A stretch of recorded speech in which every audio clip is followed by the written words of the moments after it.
Mr. Holly, can you hear me?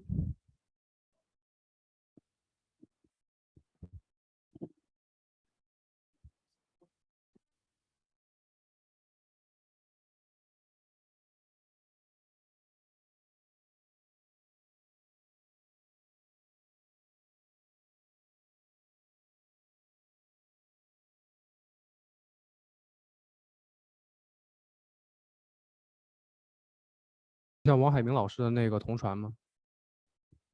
哎，海明老师，您能打开麦克风吗？我们做一个简单的测试。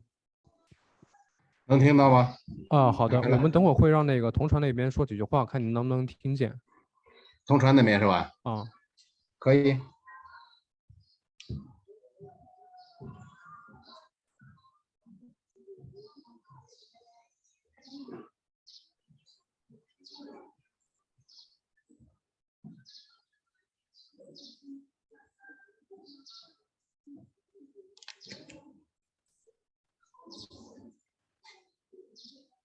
王老师，您能不能选一下那个中文频道？中文的哈。对。啊，行了。好了，那个同传的同事，您能不能再说两句话？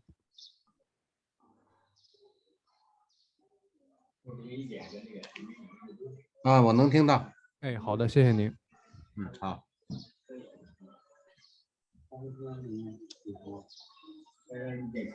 那我先关上了啊。啊，好的，好的，谢谢。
Mr. Jerry, can you hear me?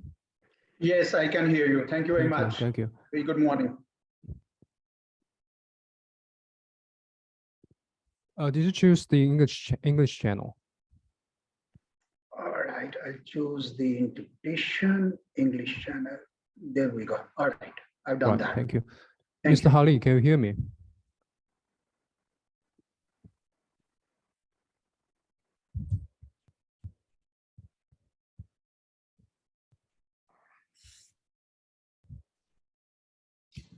Good morning, Excellency Ambassador Nongrong. Good morning, Mustafa.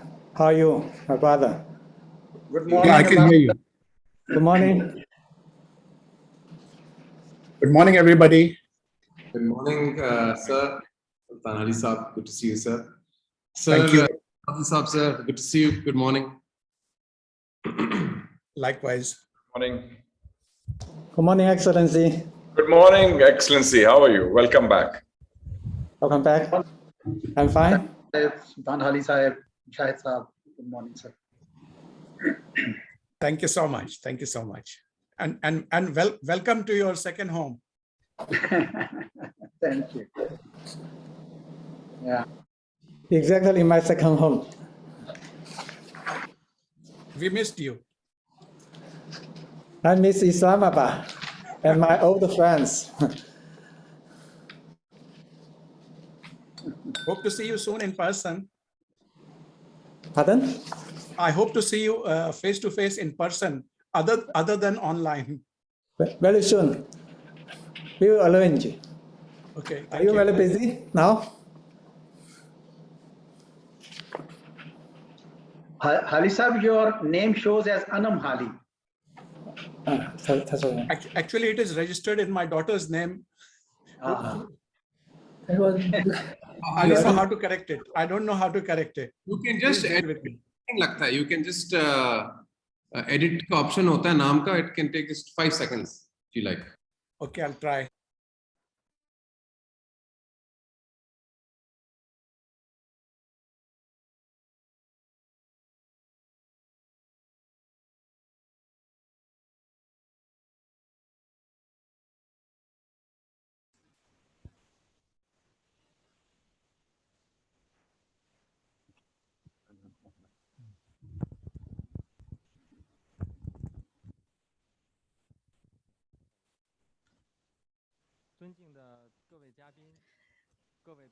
Distinguished guests, my friends, greetings to you all.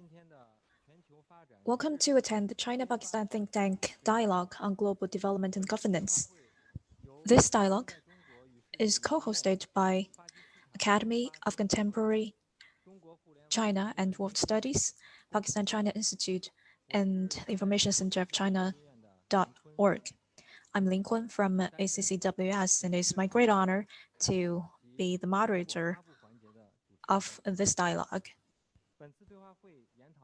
Today's dialogue is themed on the experience exchange in China-Pakistan governance. It is well known to us all that the world is changing in recent years, and global development is facing daunting challenges. China and Pakistan, as two developing countries, it is our shared aspiration to speed up development and modernization. To this end, the think tanks of these two countries, for us to carry out dialogue and seminar themed on Belt and Road Initiative, governance, and poverty alleviation would be highly relevant. Now, please allow me to briefly introduce the distinguished guests today. Chinese Ambassador to Pakistan, Ambassador Nong Rong. Welcome, Ambassador. Chairman of the Defense Committee of the Senate of Pakistan. Chairman of PCI, Mr. Mushahid Hossain Saeed. Vice President and Editor-in-Chief of CICG, Mr. Gao Anming. Director General of the Institute of Strategic Studies, Islamabad, former Foreign Secretary of Pakistan, Mr. Aizaz Ahmed Chowdhury.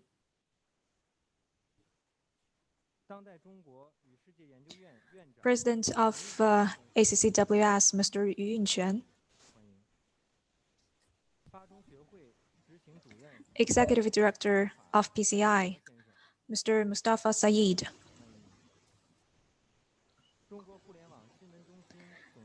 Editor-in-Chief of China Internet Information Center, Mr. Wang Xiaohui.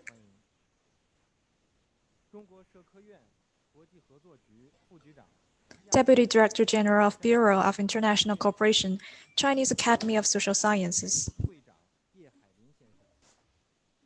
who is also the President of Chinese Association for South Asia Studies.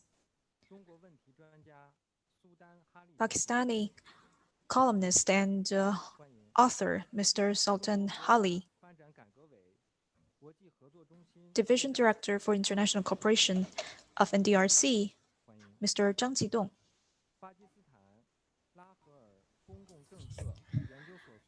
Dean of National Institute of Public Policy, Lahore, Dr.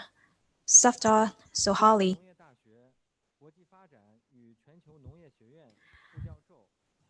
Dr. Wang Haiming, Associate Professor of China Agriculture University.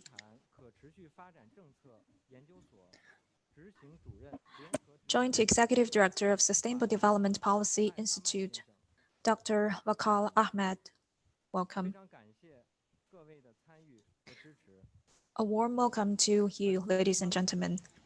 We have 3 sessions in today's seminar: opening remarks, release of outcome, and a panel discussion. Now let's get started with opening remarks. First of all, I'd like to give the floor to Chinese ambassador to Pakistan, Ambassador Nong Rong. Distinguished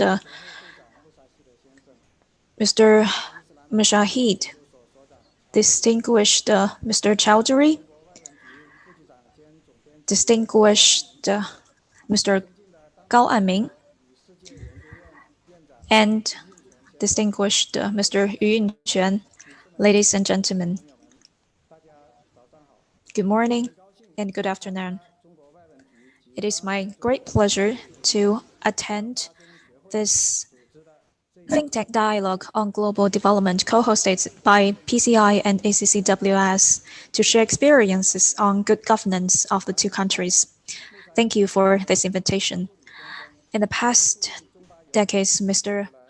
Mujahid and Mr. Chowdhury have been making great contributions to our co-development and have been playing a major role in promoting the think tank cooperation.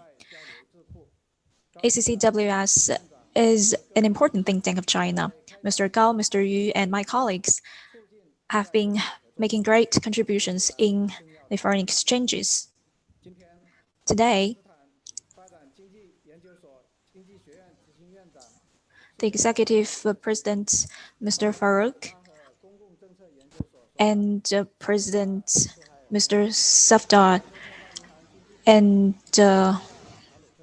Mr. Nadia Farouk of Asian Development Bank, and also other experts and scholars of Pakistan and China will be attending this forum. We look forward to your great insights, and I thank every friend today for your concern and your support for China-Pakistan relations. This panel is themed on governance and development, focusing on the current situation and the future, and it is of high relevance, which will answer the demands of our two countries' peoples. President Xi Jinping mentioned that we are all climate, all-weather friends. China supports Pakistan to explore its own development path that is suitable to its own situations, and China is willing to share with Pakistan the new opportunities of development. The two sides should enhance strategic dialogue and increase our exchanges on good governance. His Excellency Prime Minister of Pakistan said that the CPC has gone through 100 years of development and has led China to be the second economy in the world. And Chinese people have eliminated the extreme poverty. These are great achievements that is worthy of our attention. He also mentioned that there are many people living under the poverty line in Pakistan, and Pakistan wishes to eliminate extreme poverty and to lift the living standards of Pakistani people. Last week, I've met His Excellency Prime Minister, and I've also presented the fourth edition of Governance of China of President Xi Jinping. Ever since the 2 years since I became the ambassador to Pakistan, I've experienced firsthand the experience of Pakistan in good governance and development that is worthy of our attention. This forum is an important activity, a good platform for think tanks of the two countries.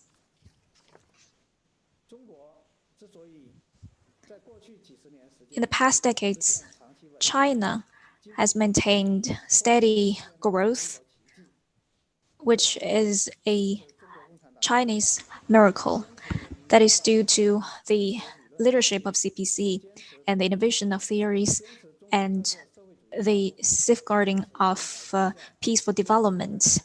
China's been putting the world in our mind, and we've worked in solidarity with all our peoples. Well, these are the valuable assets of CPC and Chinese people. We will adhere to these principles and also enrich these principles in our future development. The 20th National Congress of CPC that will be held very soon will plan for our future development in the 5 years, and in the long run, it will demonstrate the new banners and path of CPC and the targets and our aspirations in the future, which will be of great significance to Chinese people as a whole. Ladies and gentlemen, our two countries are strategic partners of all climate. The mutual understanding and mutual trust have withstood all the ups and downs. Under the new circumstances, our two sides should stand by each other and forge a community of shared future between our two countries. In our own histories of development, we have accumulated many experiences of good governance, and I hope to see more exchanges of this kind in the future. We are really confident in the future of our two countries and our two peoples. Again, I wish to thank ACCWS, PCI, your efforts in hosting this conference. Thank you. Thank you very much, Your Excellency, Ambassador Nongrong. Ambassador has pointed out that this is an important activity to implement the spirits of two leaders and a great platform for the two think tanks. And the two countries should deepen the exchanges in good governance and to establish a community of shared future of our two sides. Thank you so much. Now I'd like to give the floor to Chairman of the Defense Committee of the Senate of Pakistan, Chairman of PCI, Mr. Mushahid Hossain Saeed. The floor is yours. Thank you very much. Ni hao to our Chinese friends, and good afternoon and greetings from Islamabad. It's a great pleasure and privilege to be in such distinguished company for this important webinar. First of all, Your Excellency Nongrong, welcome back to Islamabad. Your Excellency Gao Anming, Your Excellency Yu Yunchuan, and other friends from China, and of course the PCI team led by Mustafa and his young colleagues. Ladies and gentlemen, at the outset, I would like to congratulate our Chinese friends on the celebration yesterday of the 95th birthday of the People's Liberation Army, the PLA, which has played a very important role under the leadership of the Communist Party of China in strengthening China's national security, national defense, and safeguarding its frontiers and state sovereignty. And it is symbolic of the close camaraderie and the special relationship between Pakistan and China that yesterday the Pakistan Army Chief hosted the Chinese friends led by Ambassador Nongrong at the General Headquarters of the Army to celebrate the People's Liberation Army's birthday. And he termed relations between the Pakistan Army and the People's Liberation Army as being brothers in arms.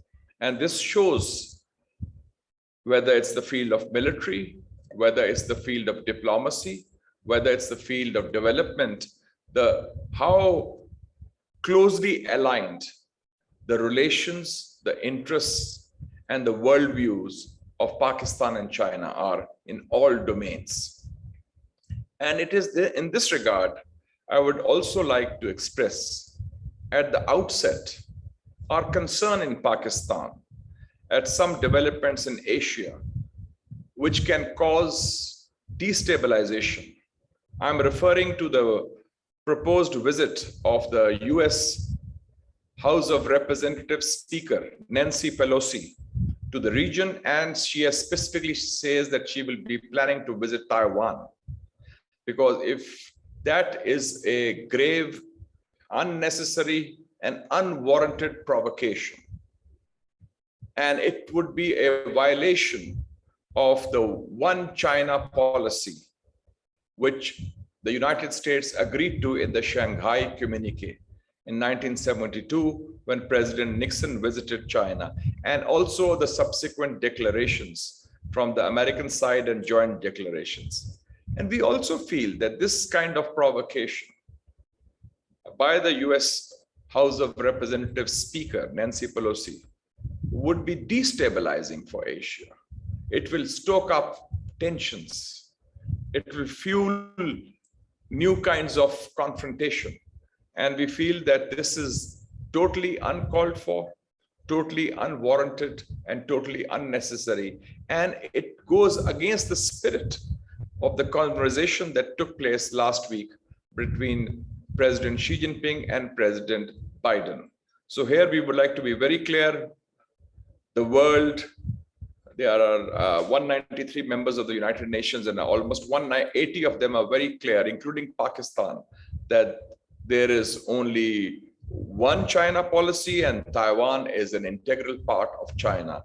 And we feel that this policy that is being pursued by certain circles in the US, they are violating the principles of the United Nations Charter by intervening and interfering in internal affairs. Having said that, I would like to now come to the topic. I would like to compliment His Excellency Ambassador Azaz Chaudhry, the former Foreign Secretary of Pakistan, for a very well-written research paper, which will be presented shortly. It is an empirical paper. I would like you to read it. And he has done a lot of original research, quoting sources in China, quoting Western sources, and talking to different experts and specialists within Pakistan also to augment his arguments. And I read through the 14-page paper personally, every line, every word of it. And I've seen also that in that paper, he has quoted a very important study that was carried out in 2013 between the World Bank and the DRC, the Development Research Center of the State Council of the People's Republic of China, which is China in 2030. And in that, how they mentioned policies that are going to be environmentally sound, policies that are going to be providing strategic directions in various services, which include connecting with the outside world, which providing for elimination of absolute poverty. And these are achievements that have been recorded. I would say that the ingredients of the good governance that China's model has provided is very clear. And the center of gravity of that success story is the Communist Party of China, the CPC, which led the Chinese people to, in the War of Liberation, liberated China from the yoke of feudalism and foreign domination in 1949, provided the basic amenities of food, clothing, and shelter in the days of Chairman Mao and Premier Zhou Enlai in the initial phases of the Chinese state. And then under Deng Xiaoping, the great visionary leader, there was reform and opening up. And as a consequence of reform and opening up, China has been transformed from a poor or weak or isolated country into a rich, strong, and a country which is a leader in globalization today. 800 million people have been taken out of poverty. The Chinese people today are connected with the outside world. There is, and under President Xi Jinping, the quality of governance has been taken to a new level with zero tolerance for corruption and connectivity with the outside world through win-win cooperation and a community of shared destinies through the Belt and Road Initiative, which is probably the single most important diplomatic and developmental initiative in the 21st century, in which 145 countries, of which Pakistan is at center stage through the China-Pakistan Economic Corridor, which is delivered for Pakistan. Its first phase has seen successful completion with 75,000 people getting jobs, 28,000 Pakistani students studying in China before COVID, and also providing for connectivity within Pakistan and connectivity of Pakistan in the region through the Gawarda port. So truly, the success of CPEC shows that it has been a game changer, and it has laid the foundation for building a better tomorrow for the people of Pakistan. Ladies and gentlemen, any model of good governance is judged by its results.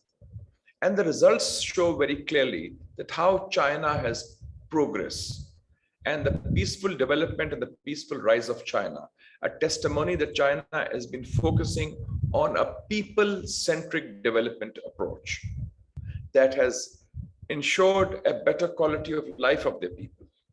And also, it has also shown the close relationship between the Communist Party of China and the people of China whom it serves. And it reminds me of the famous slogan of Chairman Mao during the revolution, and his famous article, "Serve the people." And I think that is probably the motto that the Communist Party of China still has. And I think that the results are evident. And I will quote two studies which have been done by the United States. Harvard University. One study was done in July 2020 by the Ash Center of Harvard University. And they were monitoring public opinion attitudes in China for last 15, 16 years, from 2003 to 2018. And that showed at different stages with China's development, China's progress, China's prosperity, how there has been strong support in the Chinese people and their confidence in the leadership of the Communist Party of China, almost 90% or above, according to the Ash Center study done by Harvard University in July 2020. Now, the other study I'd like to quote, which is very relevant, is a study which has come from Harvard University again, their Belfer Center, which came last December. And it has been authored by Professor Graham Allison, who is a very famous professor of Harvard University. That study came in December 2021. The title of the study, and you can find it in the Google in the internet, "The Great Tech Rivalry, China versus the United States."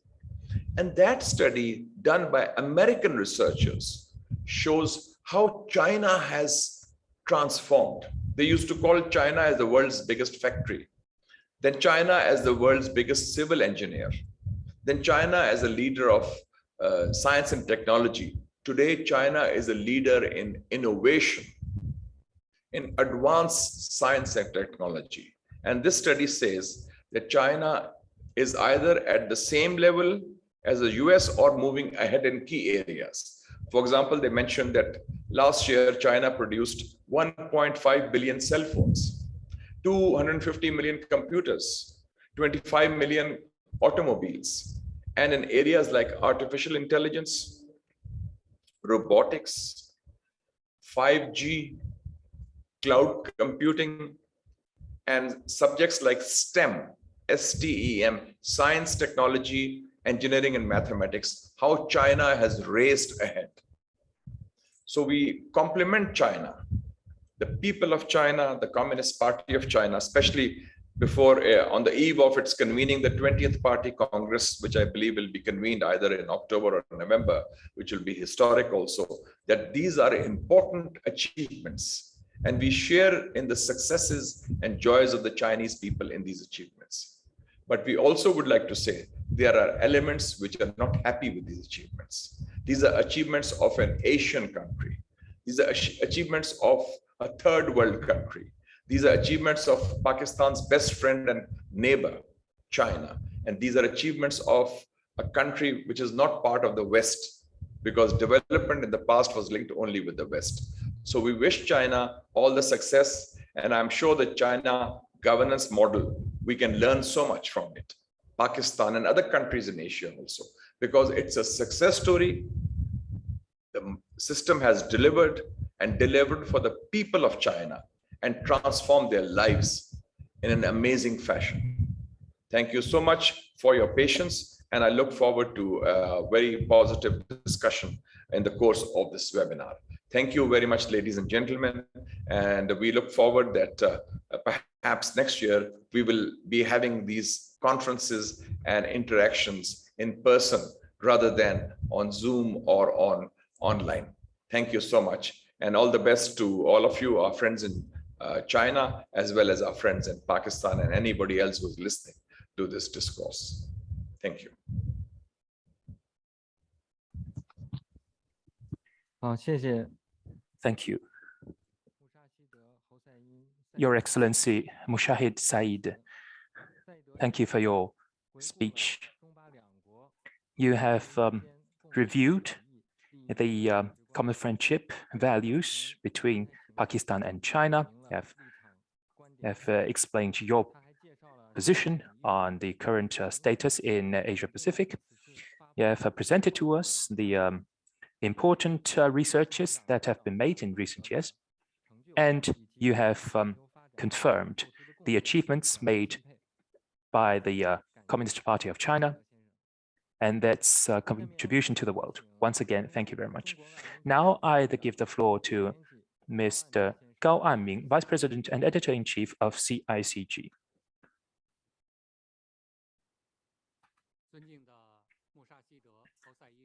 Honorable Your Excellency Mushahid Said, Your Excellency Ambassador Nong Rong, dear guests, ladies and gentlemen, dear friends, good afternoon. It's a pleasure to meet with my friends online to focus on the theme of China-Pakistan governance exchanges to build a consensus and contribute to the sustainable development of the two countries and the region. On behalf of the CICG, I would like to express my sincere gratitude to the Pakistan-China Institute and extend a warm welcome to Ambassador Nong Rong and all the distinguished guests from China and Pakistan and elsewhere in the world who participate in this seminar. In recent years, we all deeply feel that the world today is far from being peaceful. The momentum of international development is weakening and the North-South divide is widening. However, people's aspiration for a better life are being seriously affected, and promoting sustainable development has become a major concern for global governance. Pakistan is an all-weather friend of China, and the mutual trust and friendship between China and Pakistan is as solid as a rock. Facing the complex international situation, both sides as developing countries should further strengthen experience in governance, deepen practical cooperation, and promote common development and prosperity. Taking this against this backdrop, this dialogue comes at a very opportune moment.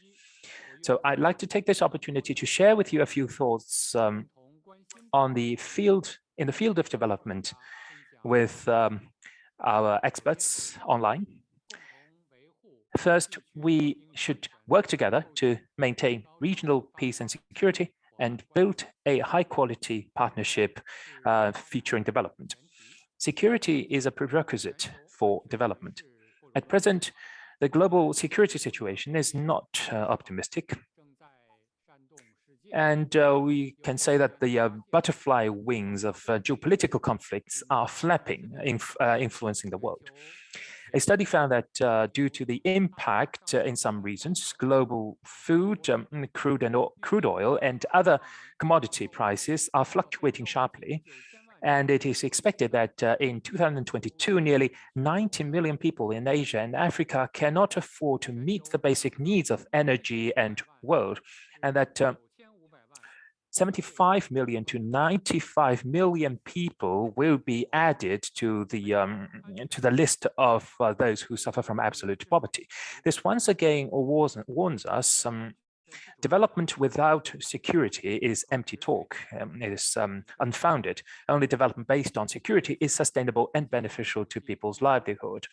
To this end, President Xi Jinping proposed a Global Development Initiative, GDI, and a Global Security Initiative to integrate development and security, to advocate a common integrated, cooperative, and sustainable security concept, and promote faster achievement of the UN 2030 Agenda for Sustainable Development, which has received an enthusiastic response from Pakistan. The two countries should further deepen their collaboration in maintaining regional stability and combating terrorism, jointly address security challenges, focus on the development agenda, build a high-quality development partnership, and achieve stronger, greener, and healthier development. Second, deepening the high-quality cooperation along the Belt and Road and actively promote the construction of the China-Pakistan Economic Corridor. Global development cannot be without connectivity and open cooperation. The Belt and Road Initiative pursues development, advocates win-win cooperation, and delivers hope. As a landmark project of the Belt and Road Initiative, the China-Pakistan Economic Corridor is a real example of win-win cooperation between the two countries. Since the start of construction in 2015, the CPEC has brought a total of $25.4 billion in direct investment. As of September 2021, 22 priority projects of the first phase of the CPEC have largely been completed, among which energy and infrastructure projects have directly created more than 70,000 jobs, effectively improving Pakistani people's welfare. China's talent, capital, technology, and other resources have been effectively dovetailed with Pakistan's advantage in location, raw materials, and manpower. In the second phase of the corridor, the two countries should seize the new trend of global IT development, build a corridor that is green, healthy, and digital, continue to release the positive momentum of the corridor in promoting economic growth, and constantly improve the value of the corridor in promoting employment, convenient life, cultural and educational development, health, and livelihood.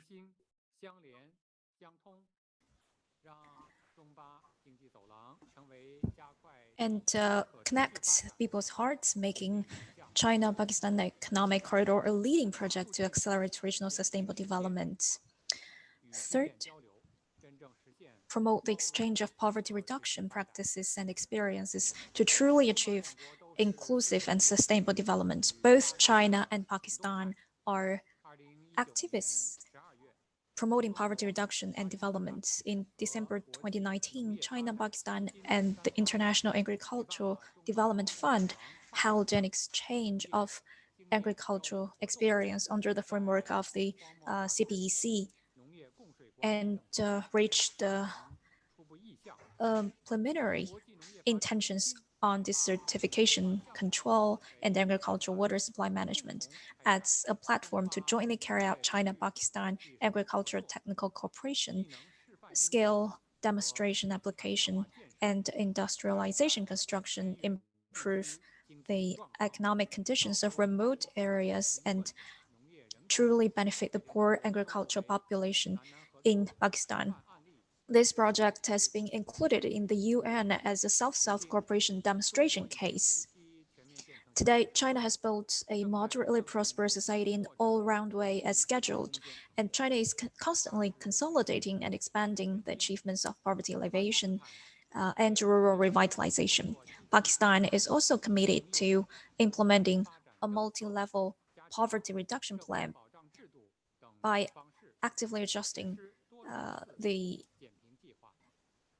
social security system. In the next step, the two sides should further work together to share and exchange experiences in poverty reduction, carry out poverty reduction training, and implement agricultural assistance projects so as to promote the sustainable development of agriculture and poverty reduction in the two countries, and to jointly benefit the two peoples. Ladies and gentlemen, as the professional international communication agency first established in China, CICG has always been committed to promoting the exchange of experience in state governance between China and foreign countries. Just last month, we published the 4th volume of Xi Jinping, The Governance of China, to the world. This series of works systematically and comprehensively explains President Xi Jinping's strategy for governing the country, and is the best book for international friends to understand China's development path and experience. In the future, CICG will fully support the Institute of Contemporary China and the World Studies and CPI to continue to carry out exchanges and dialogues on the experience of governance and to make contributions to a closer China-Pakistan relations. I wish this seminar a full success. Thank you so much.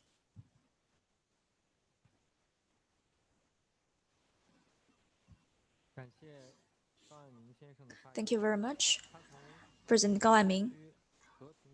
From building a high-level partnership and deepening high-level BRI cooperation, and also from the perspective of promoting CPEC and poverty alleviation, he has shared with us the important viewpoints and suggestions, and has provided an important reference for future think tank cooperation among our two countries. Now I'd like to initiate the second session of this dialogue, Release of Outcome. The report, Pakistan's View on the Governance of China in the New Era, is a fruit of ACCWS and PCI. I'd like to invite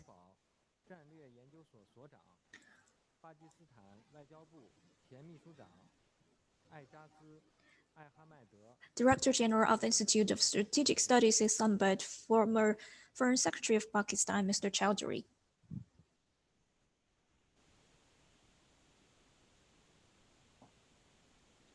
Thank you. Thank you very much, everyone. Ni hao, greetings to all participants. Thank you, moderator Lincoln. I wish to first of all thank Pakistan-China Institute, especially its Executive Director, Mustafa Haider Sayed, who invited me to write on the subject of governance in China and how Pakistanis view it.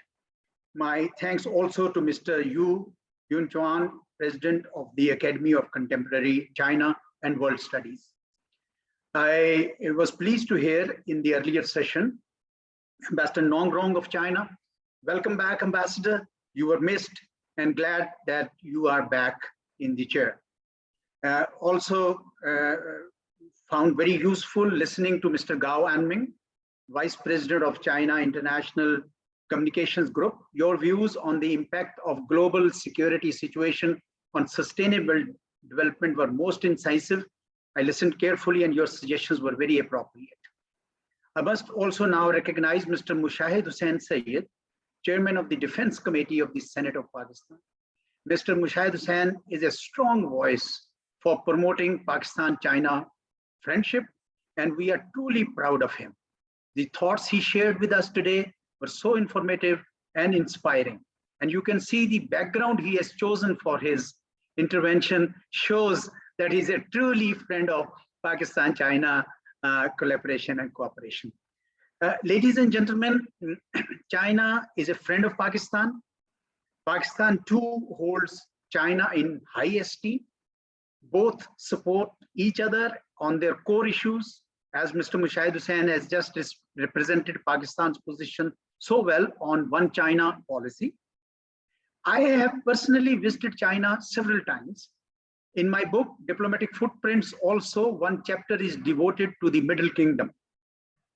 However, carrying out systematic research that I have done for this article and talking to Pakistanis who know China more than me has certainly enriched my own understanding of the governance of China. I'm glad that Mr. Shahid Hussain Sahib read it word by word, and I hope that other readers of this research article would also find it useful. We all are aware that China has climbed the ladder of economic and social development much faster than any other nation in the modern history. This happened thanks to visionary leaders that China had and the sterling role of the Communist Party of China. In 1949, Chairman Mao Zedong established the People's Republic. Under Chairman Mao, despite hard times, China made progress in 3 areas: universal education for citizens, induction of women in workforce, and mobilization of the people towards organized work. The governance of China entered a new phase in 1978, when under Deng Xiaoping, China opened up to the outside world, adopting many of the principles of capitalism and market economies, while keeping the political governance unchanged.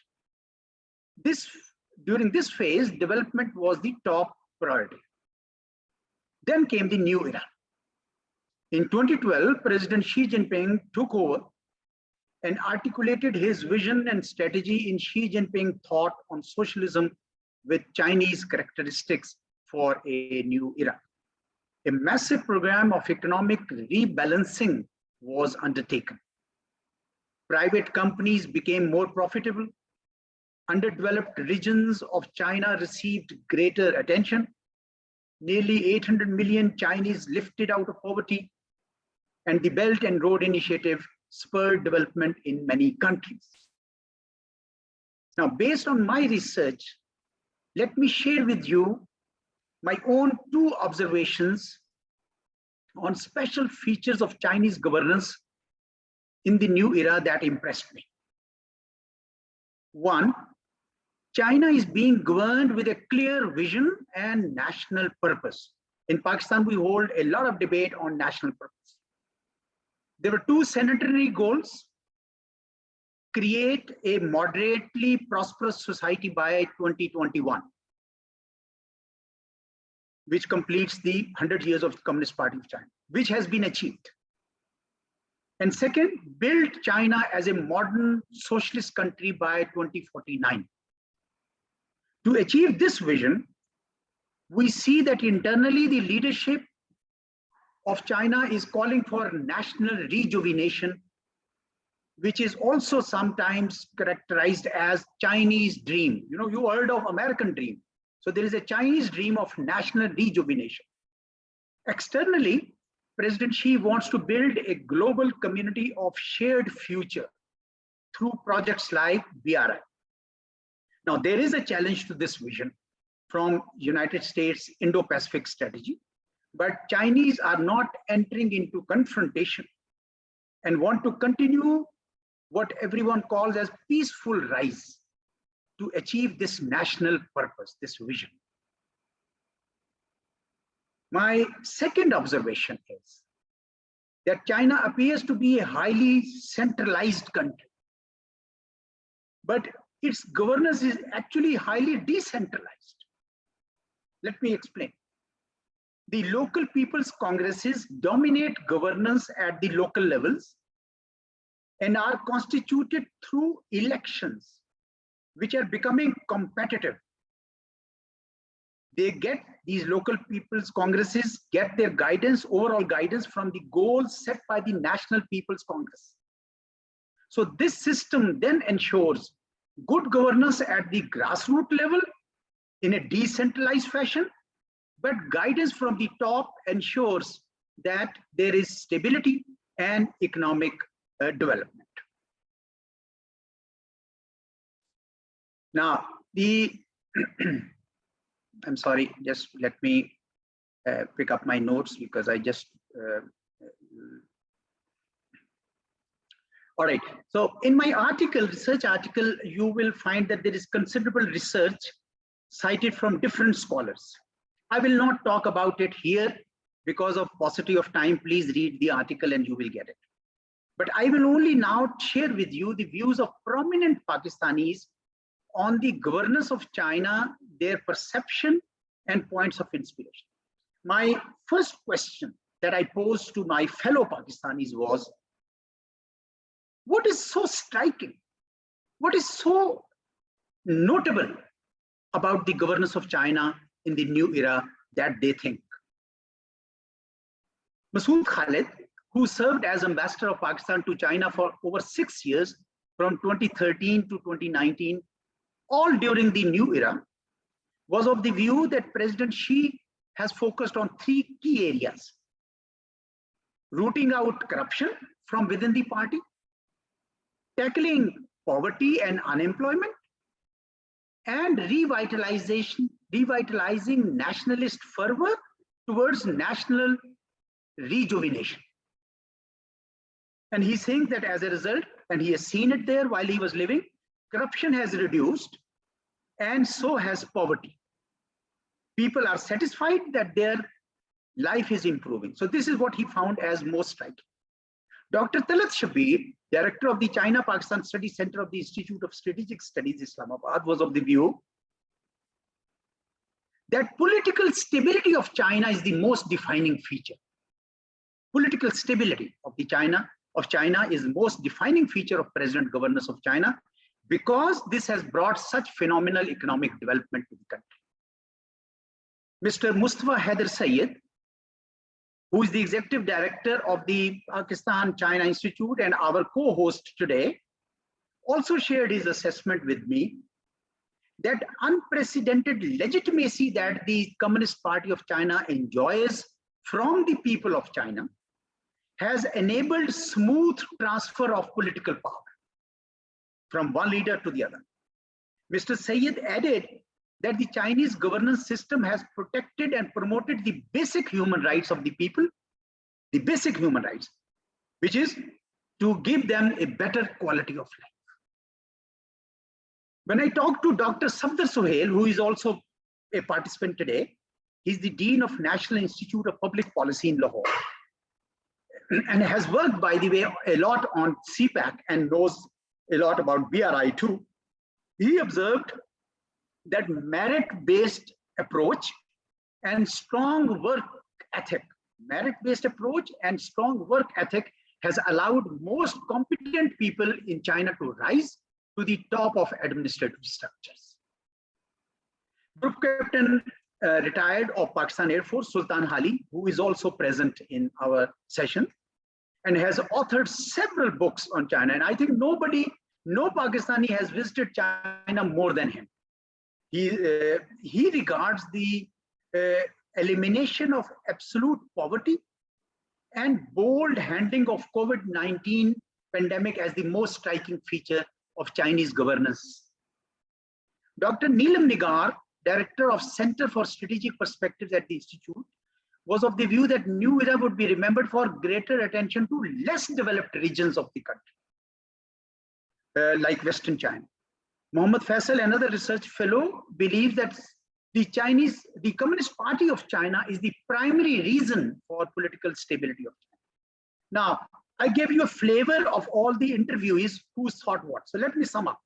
So if I can sum up, you can see that for most observers of China in Pakistan, the political stability that the Communist Party of China has provided is the most striking feature of Chinese governance today, because this has generated economic development and social development of the people of China.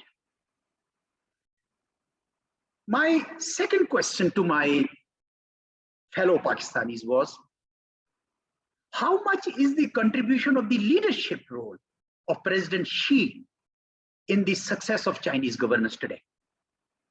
And my respondents told me that Pakistan President Xi is known for his hard work, drive, and clarity of thought.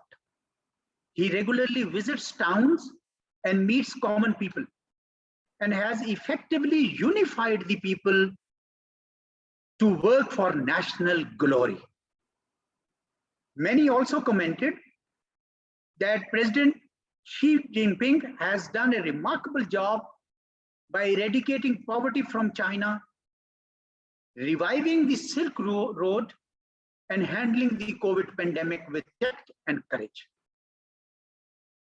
I asked my Pakistani fellows, can China achieve its goals? Its goal of making China a modern socialist country by 2049? And are there any pitfalls? And most Pakistanis who responded to this question were convinced that China will achieve the second centenary goal because many of the targets have been achieved ahead of time. There could be challenges like US and Western pressure to block China, demographic imbalance within China, and fallout of the COVID. However, they all feel that Chinese government seems to be in control and has handled these well so far. Another aspect of Chinese governance on which I asked Pakistanis was that the Communist Party of China and the government run in parallel. Does this create any internal conflict? Most Pakistanis noted that there is no apparent conflict between the party and the government. The party acts as a watchdog and ensures accountability. But then there is also a check on the Communist Party officials by a Central Commission for Discipline Inspection. So a good, healthy checks and balance exists. Another question that I posed, which will be of interest to all participants here. In the thought circles, it's about China and democracy. In the thought circles of Pakistan, which, as you know, follows a parliamentary form of government, it is sometimes debated whether the Chinese system of governance under one-party rule can be called a democracy or not. If you read the article, I have spent quite a bit of research on this from different scholars. Now, briefly, I would say that democracy, which is a Greek word, means a method of governance where state power vests in the people. Now, in the Chinese constitution, the people are the center of all state power, which is expressed through National People's Congress.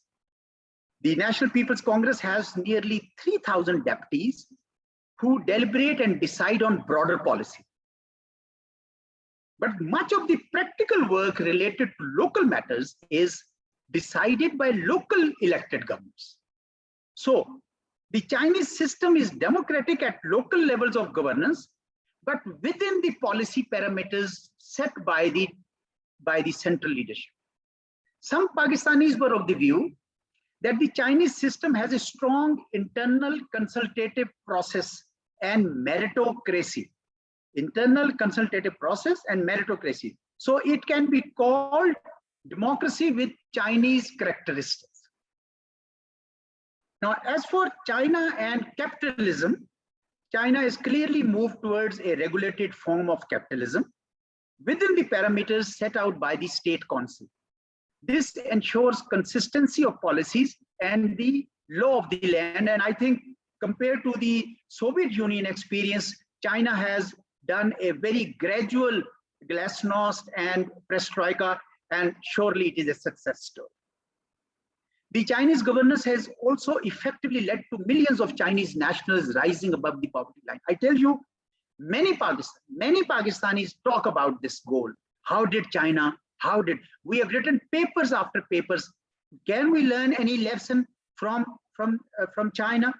And some suggestions that were made by those who I interviewed told me that the Chinese poverty alleviation program was based on community-based decentralization and providing the villages education, training, subsidized loans, and agricultural tax exemptions. I think there were good lessons for Pakistan from this. Let me conclude. For most Pakistanis who are disenchanted with the instability, political instability associated with the parliamentary form of government, the Chinese governance appears as a model that delivers internal peace, political stability, and economic development. In the economic domain, since China has increasingly adopted market-based approach along with the rule of law, meritocracy, and accountability, Pakistani economists believe that Pakistan could learn a lot from the Chinese economic governance experience. My final word is that the Chinese governance in the new era is successful and gives results because there is a clear vision and national purpose, a committed leadership, participatory governance at local levels, and a system of checks and balances and accountability. God bless you all. God bless Pakistan and China. Thank you.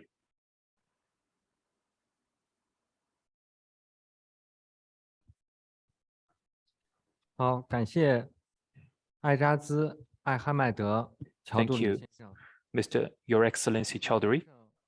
回顾了新中国成立以来 Thank you for 中国共产党领导下的 reviewing 国发展 the progress 特别是 of China since 领导下 the establishment of the People's Republic, especially the progress made 体现在 under President Xi Jinping's administration, whose governance is characterized by the two centenaries and clear vision, and the whole process, people's democracy, by sharing with us the various observations of the authors of this report, namely what China looks like in the eyes of various Pakistani experts in the areas of relations between the parties and the government and the governance of China in various levels. You have shown your confidence and trust in China's system, and this is a very good thing for us going forward. Now I give the floor to Mr. Yu. I'd give the floor to Mr. Mustafa Said, Mr. Yu Yingquan, and Mr. Wang Xiaohui. You will now explain the report to us. Now the floor is yours, Mr. Yu Yingquan. Your Excellency, Senator Mushahid Said, Your Excellency Aziz Chowdhury, Your Excellency Mr. Ambassador Nongrong, ladies and gentlemen, dear friends, it is an honor for me to meet with our brothers and friends on behalf of ACCWS to witness this important progress that we have made in exchanges between Pakistan and China. This just now, Mr. Gao Wanming said he likes the presentation of this report very much. This report was made possible under the leadership of Mr. Mohammed from the Pakistan-China Institute, and of course, primarily penned by Mr. Chowdhury, who has just shared with us his views and observations. So I believe that taken together, his views and observations just mentioned and the views expressed in this report will help us better understand governance in China. So I am among the earliest readers of this report, so I would like to I share with you my experience in reading this report in 4 words. The first word is good governance. This is what we have included in the title. For China, good governance means to continuously promote the modernization of national governance and capacity, and to achieve good results by building a systematic and synergistic institutions. In this report, many experts believe that there are 2 main reasons behind this good governance. The first is the leadership of President Xi Jinping. According to our research over the past 10 years, President Xi Jinping's ideas have been highly recognized by our international community. For example, just as Ambassador Nongrong said, and also Prime Minister Shahbaz expressed that President Xi Jinping is a visionary leader with a strong will and a broad vision, and that His Excellency, the Prime Minister, hopes to continue to draw from President Xi Jinping's experience. And second, this year, we have more than 1 billion voters in China directly elected at the county and township levels, which is the largest democratic election at the grassroots level, just as Mr. Chaudhary has summarized.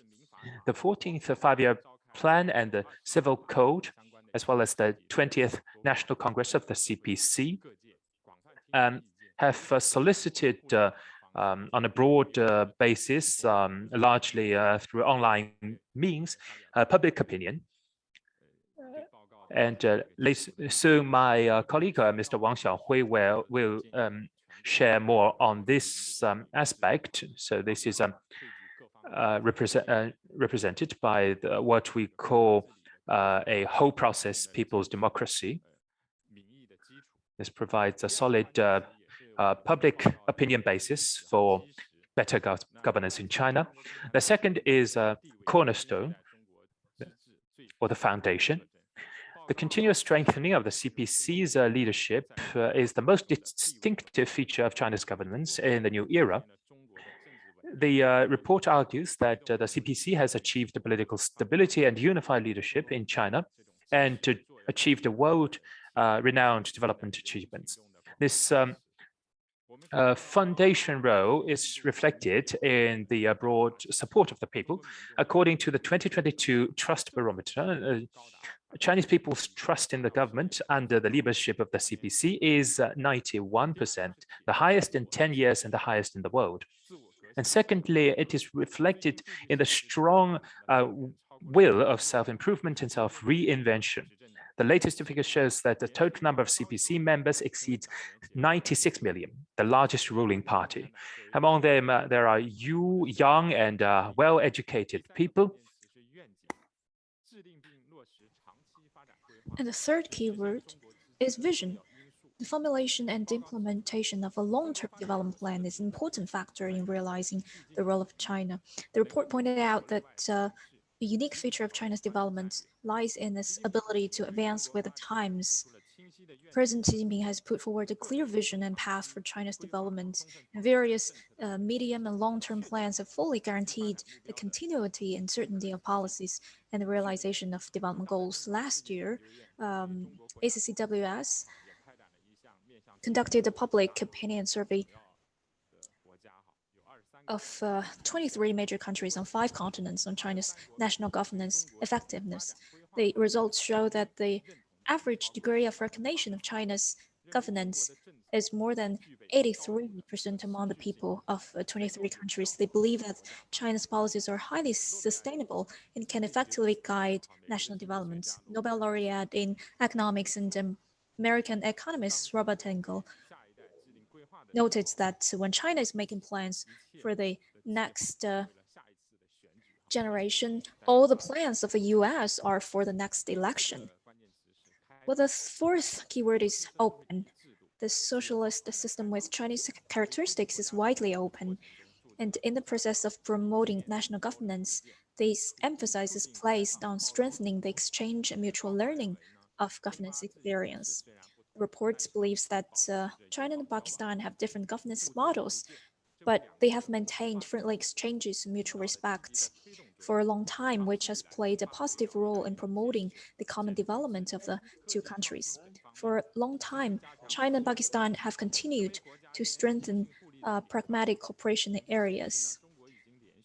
According to statistics, China has been China's largest trade and investment country for many years. The bilateral trade volume hit a new high in 2021 with $27.82 billion US.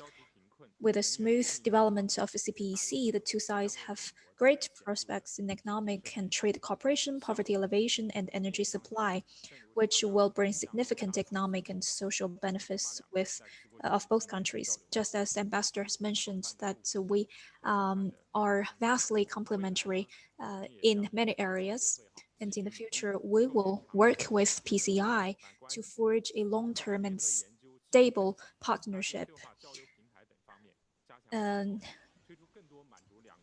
to release more branded projects and outcome for two countries, and to make our contributions to the friendship between our two countries.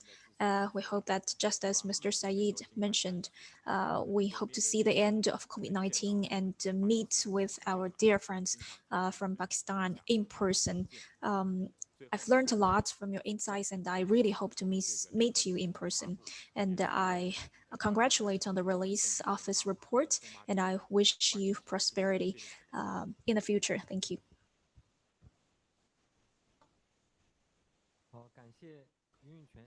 Thank you very much, Mr. Yu Yingquan. Yu Yingquan mentioned good governance, cornerstone, vision, and openness. These four keywords have concluded the core values of this report, which are the long-term planning and the strengthening of exchanges and inclusive cooperation. He has recognized the rich fruits of our cooperation and has made good explanations of our future cooperation. Now the floor is to Mr. Mustafa Saeed.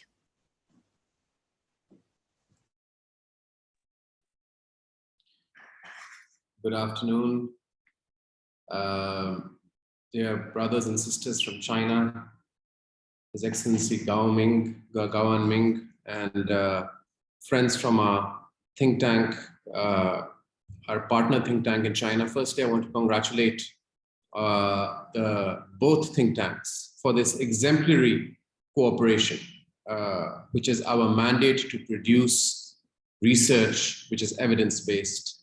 And I commend our both sides on actually producing something which is concrete and long-lasting, and will have value addition in the discourse of Pakistan-China relations, and also on making the region in different countries, not only in Pakistan, understand the spirit of governance and what makes the wheels work and move forward in China.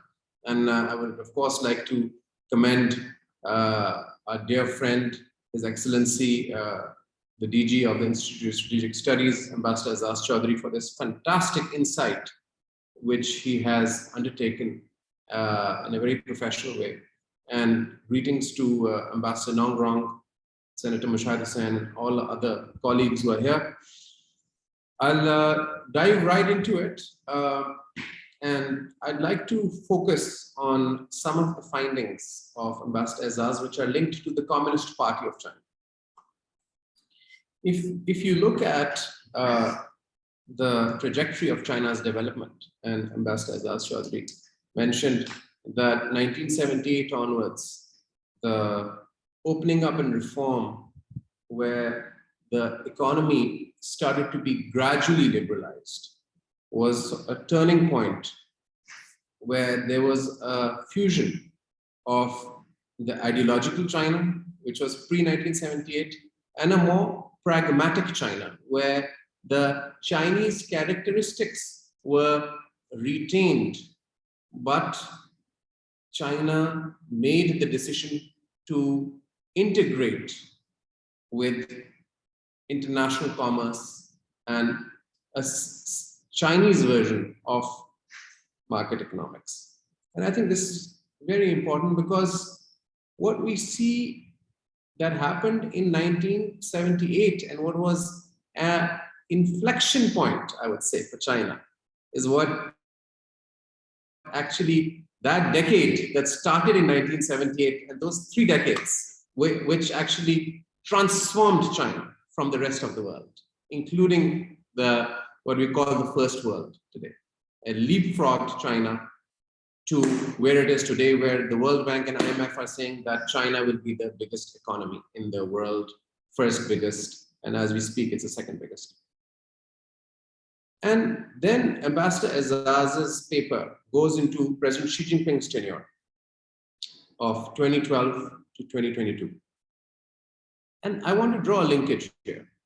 And this is very important because when we speak of Deng Xiaoping, who was a game changer for China, Deng Xiaoping's success was not only in his vision, but the execution of that vision by nominating 2 successors after Jiang Zemin and Hu Jintao. That these 2 people will implement his vision even after he's taken a back seat. So that policy consistency, which he knew is critical, that after he goes, if his vision is not continued to the T, it will not prove and reap the desired results. This is very, very key. And I think that China is again at that inflection point today, where the policy rollout that President Xi has initiated needs to be continued. Because again, China is at that point where continuity is not an option, it's a necessity. Both economically in the post-pandemic economic world order and also geopolitically, where we see for the first time something bigger than the Cold War against the Soviet Union. Something bigger, more dangerous, in addition to threats of climate change and future pandemics. So there's the political spectrum and an economic spectrum where all economies in the world are facing serious issues after the pandemic. And we've seen a lot of big corporations in the world shut down. So I will call actually what Ambassador Azaz also referred to, community of building a community of shared destiny for mankind, is not only external but also internal. We can call it the Chinese dream, the rejuvenation of the Chinese people, the opening up and reform 2.0, and which is why actually it is vital that the 20th Party Congress will be a critical meeting that will endorse continuity of President Xi's policies at this point in time, where this is very, very important given the political environment and the economic environment. So this parallel between, and we can see that in the paper, and I just want to draw this correlation. In 1978, it was critical. And now in 2022, it's a different stage, it's a different era. But again, that necessity for consistency and continuity again is there. And we need that policy continuity, like which happened from 1978 and post-Deng by Jiang Zemin and Hu Jintao, is required as we have the 20th Party Congress. So this policy consistency, I see China again at an inflection point. And I think that today's China faces more challenges than China which faced in 1978. Because in 1978, China's biggest challenge was to become a middle income country, to come out of poverty. Today's challenge is to again maintain and preserve the harmony, political stability and economy that it has garnered and cultivated, and face a coalition of all the EU countries plus the United States and the UK and some Asia Pacific countries, and to retain its sovereignty, integrity, and worldview, and not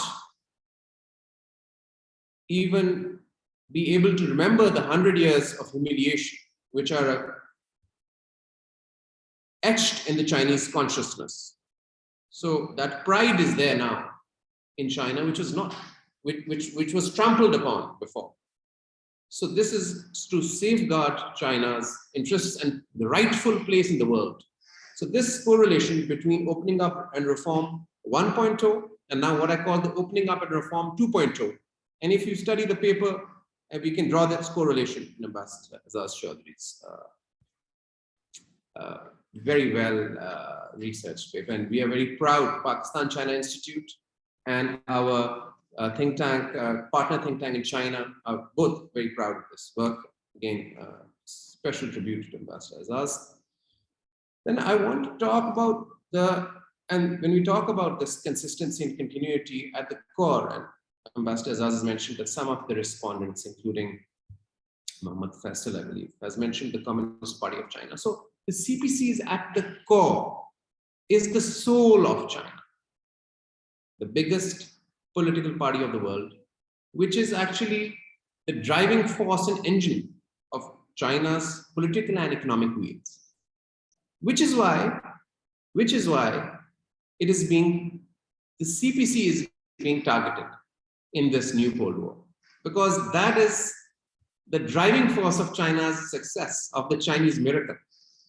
And that is why it is being targeted, and they want to weaken it and make it delegitimized, because it enjoys unprecedented legitimacy, which no government in the first world enjoys. How is there legitimacy? Okay.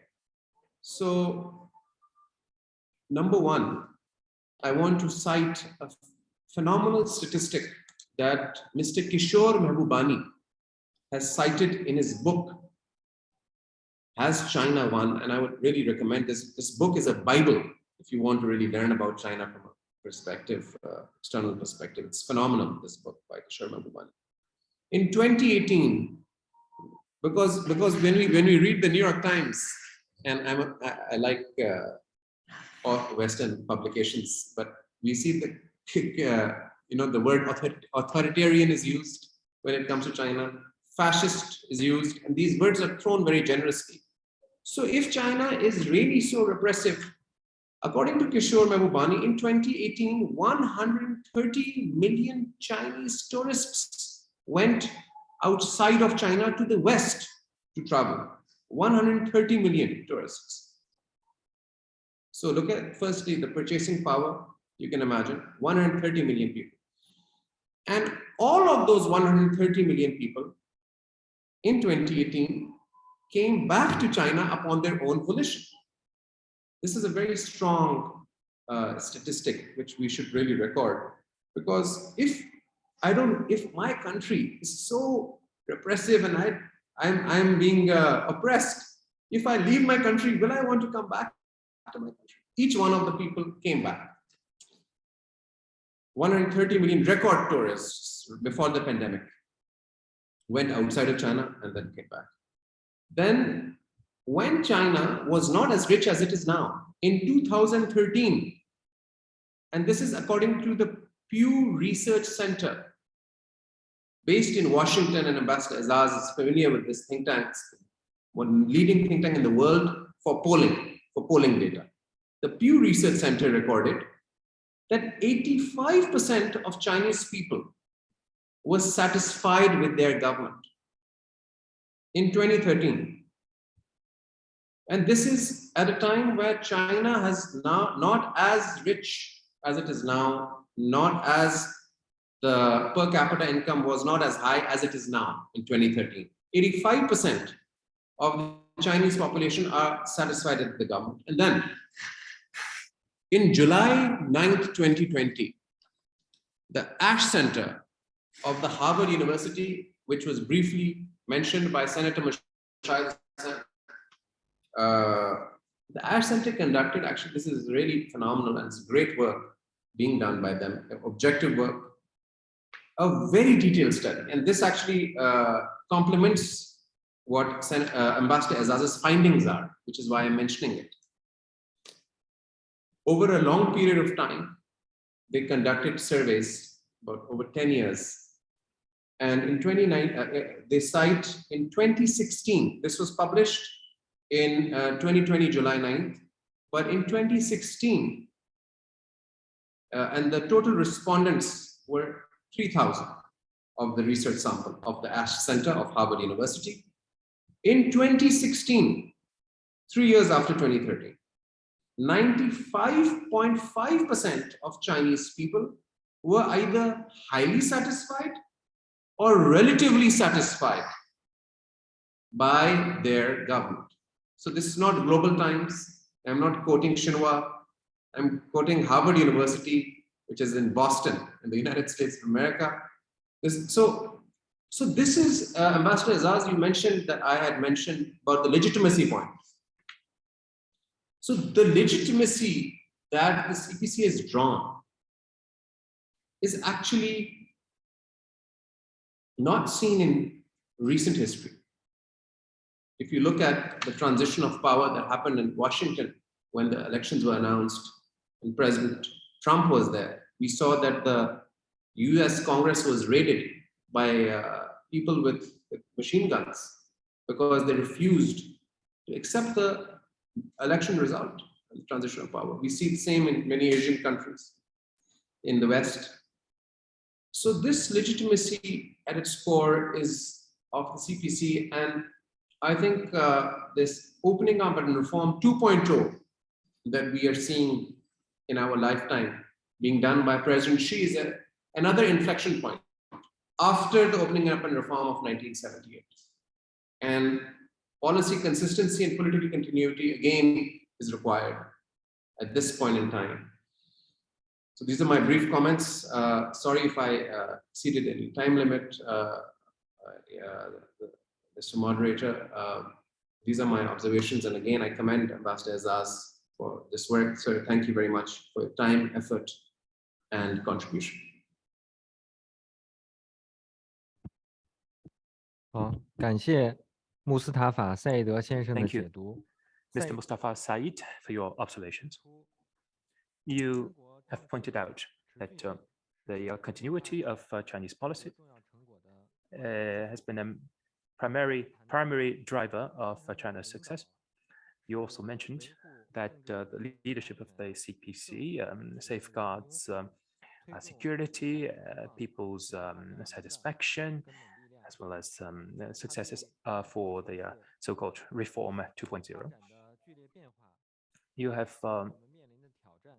summarized the challenges and the changes that we are facing, and have raised your expectations for further exchanges between think tanks. Once again, thank you, Mr. Mustafa Said.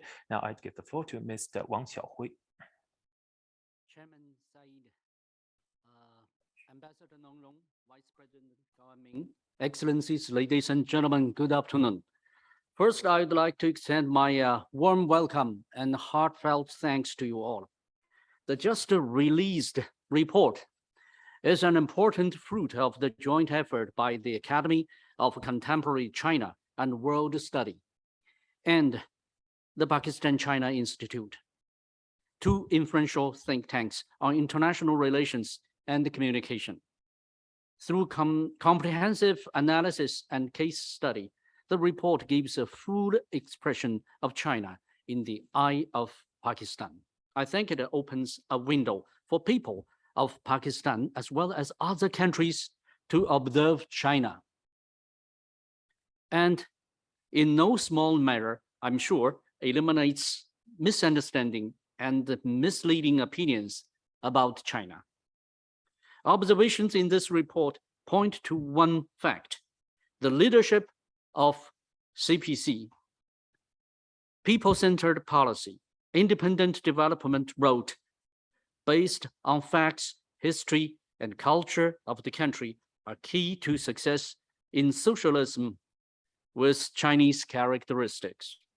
We can also read from the report that the progress of a country, Pakistan, China, or any country in the world, cannot be achieved without learning from each other and absorbing the essence of a collective wisdom of mankind. However, as to state constitution, development road, and the political system, it is up to the people of each country to explore, to practice, and to decide, according to their own culture, tradition, social background, and situation of economic development. President Xi Jinping has a famous remark, that is, only the man who wears shoes can tell whether they fit or not. By adhering to the party's leadership and independent development road, China has obtained remarkable growth in national strength, eliminated poverty, built itself into a moderately prosperous country, and made greater contribution to the world. As all-weather strategic partners, China and Pakistan enjoy firm and lasting trust and friendship. Given the complex and ever-changing international situation, now we have a ready example. That is the unwise and unnecessary and ill-intentioned act on the part of Nancy Pelosi, who is going to visit Taiwan. That's a troublesome action by a troublemaker to make trouble for China and the world. Now China and Pakistan are faced with common security and security challenge and development task. It is of a crucial importance for us to have in-depth exchange in state governance and economic development, push forward the Belt and Road Initiative, and build shared future for China and Pakistan.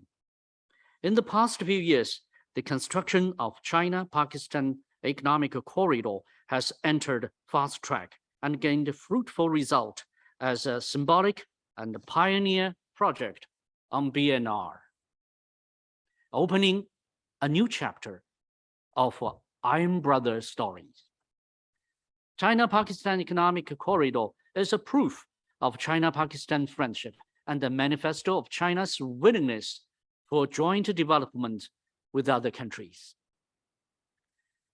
As socialism with Chinese characteristics enters a new era, China is connected and interacts with the other countries, with the world more closely and more frequently than ever before. Brilliant stories about China and the world are occurring and rolling up every day, providing abundant material for media. China Internet Information Center is the internet arm of the Information Office of the State Council. It disseminates news and information in 10 languages. Our mission is to tell the world a comprehensive story about China, what we think, what we eat, how we celebrate festivals, and how we make friends. Of course, it is also our responsibility to introduce Chinese culture, Chinese wisdom, Chinese propositions, and at the same time, eliminate misunderstanding as much as possible. We have launched a number of multimedia programs. China Mosaic, Culture Sit Down, for example, to showcase the 5,000-year Chinese civilization and the hardworking 1.4 billion people's striving for a better life. We also gave live broadcast and translation of the press conference of Information Office of the State Council. We wish to have more exchange and cooperation with research institutes and think tanks of various countries, build platform for free-flowing communication, break ideology barriers, and make our share of contribution to the shared future of mankind. And finally, I wish our dialogue a success, and I look forward to listening to the brilliant opinions from our guest speakers. Thank you. Thank you very much.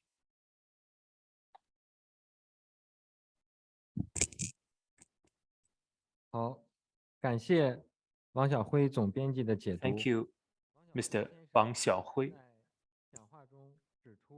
In his remarks, Mr. Wang pointed out that this report presents to us rich information and many cases of what China looks like in the eyes of Pakistanis. It helps people from other countries to know and understand China. China.com, China.org, and other media must seize the opportunities to build an open platform to strengthen mutually beneficial cooperation, break down barriers in understanding, and make joint contribution to common prosperity and the building of a community of shared future for mankind. Once again, thank you very much. Now, we will have a few speeches from experts.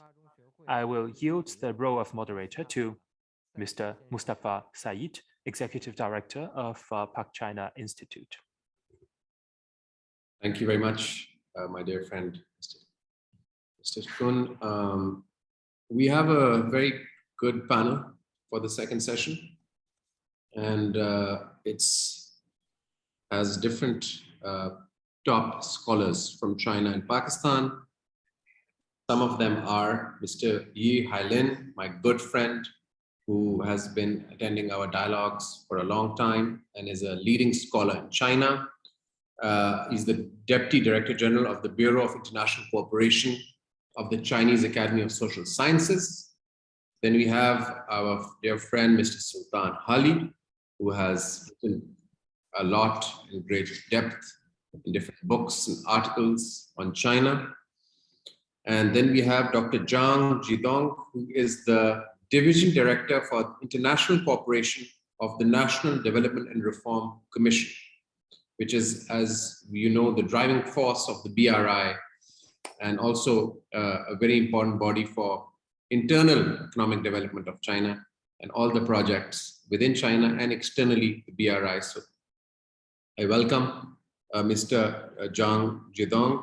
Then we have very accomplished expert on China and CPEC, Dr. Safdar Sohail, who is currently the Dean of National Institute of Public Policy based in Lahore, and he has previously worked at the Planning Commission and has been working on CPEC in great detail as well in its very early and nascent stages.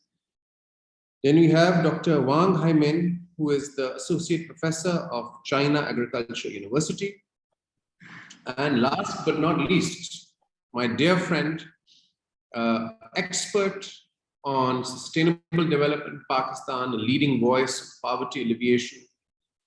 He has written in great length on various subjects related to sustainable and economic development of Pakistan. He is currently the advisor to the Chief Minister of the Khyber Pakhtunkhwa province, and he is also the Joint Executive Director of the Sustainable Development Policy Institute, Dr. Waqar Ahmed. So thank you very much. We have a very strong 6-member panel discussion, and I would like to request Mr. Yi Hailin to take the virtual podium. 感谢 Said Thank you very much, Saeed. It's my great pleasure to take part in activity of PCI again. And I congratulate on the release of this report, Pakistan's view on the governance of China in the new era, which is a great sign of the refreshed understanding of Pakistan towards China, taking bilateral relations to a new next level. I believe that in the future, the exchanges between scholars of two sides will be more frequent, and the exchange will become a new highlight of our bilateral relations. Of course, CSS, including National Institute of International Strategy, are willing to take part in this process. And we welcome scholars, friends from the media, including Mr. Saeed, to get involved in such a cooperation. Well, today my focus won't be elaborate on experience sharing of China's governance, because previous speakers have been focusing on this topic. But today, I'd like to talk about CPEC and its challenges and opportunities in the new era. The economic corridor, when it was initiated, whether it's the economic corridor or BRI as a whole, the external conditions were really different from that of today's. Whether it's BRI or CPEC, they have to be put in the international landscape. So external elements, external factors are there to be considered in the future development of China-Pakistan cooperation. There will be challenges and opportunities as well. So we have to take these into full consideration. So I'd like to first of all talk about the international landscape and the change of it. I believe there are 5 aspects. First, the power transfer is speeding up. The Western hegemony is declining and emerging economies are rising, which is a given. And this process of power transfer is still on its way. It's not completely finished, and or we cannot say that it's irreversible. So how to build a equitable international order in the future? And Western countries will try to put these emerging economies down and hinder their process of building such a better order. So in the future, we will see more conflicts like the Ukraine crisis, and we see the visits of Pelosi to Taiwan. All of these show the tensions and more tensions in the future among major countries. So we can see that those Western countries in the decline of their power will be even more unpredictable. And China is entering a security dominance era from this development-oriented era. Security, this keyword, will become a new pressure point for each and every country in the world. And the undertone will be changed for many countries. So we know that development is still is a priority, but the prerequisite of development is security, which is even harder to maintain.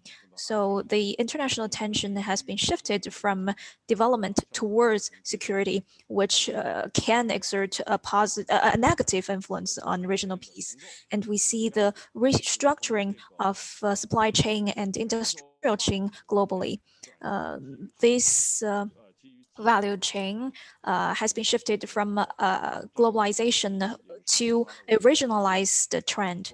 So above mentioned are the change of international landscape.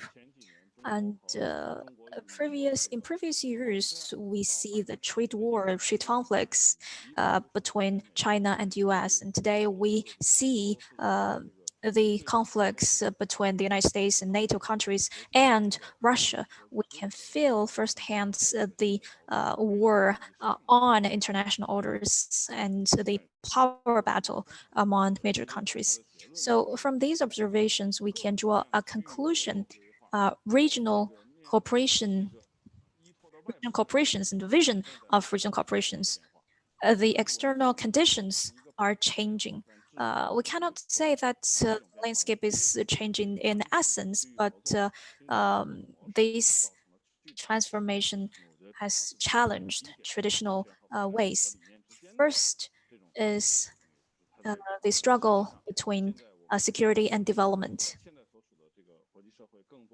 International community now pay more attention to security rather than development. Many development predicaments facing many countries in several years ago would draw international attention, but now, for example, the bankruptcy of Sri Lanka will not receive much attention from international community, because compared to that, international community is paying attention to security globally. And secondly, we believe that the capital flow is driven by profits. But now, they focus more on resilience. Just now, Blinken and Sullivan announced the India-Pacific economic framework. They talked about diversification and their attention to it, and also traceability.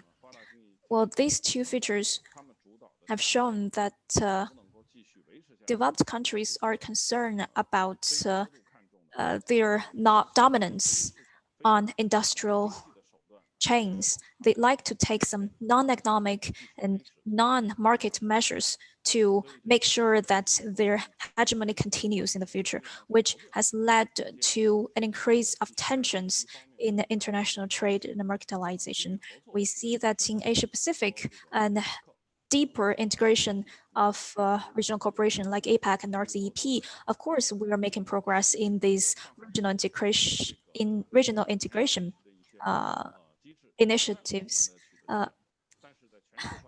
also as well as SCO and other initiatives.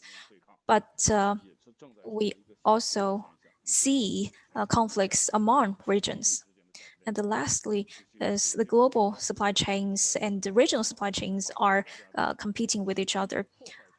Western countries are trying to destroy global supply chain to make sure that their hegemony stands in many regions.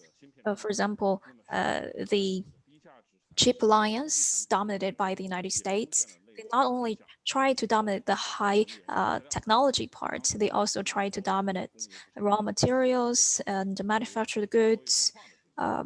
They initiated a diversified competition in all aspects. In the future, we relied on the cost-effective regional corporations, which has been made great contribution to RCEP and BIMSTEC. But now, by only focusing on low cost and high value, it cannot really push forward regional cooperation to the next level, and it cannot really make major contributions to the regional integration. We need to find new drivers behind it.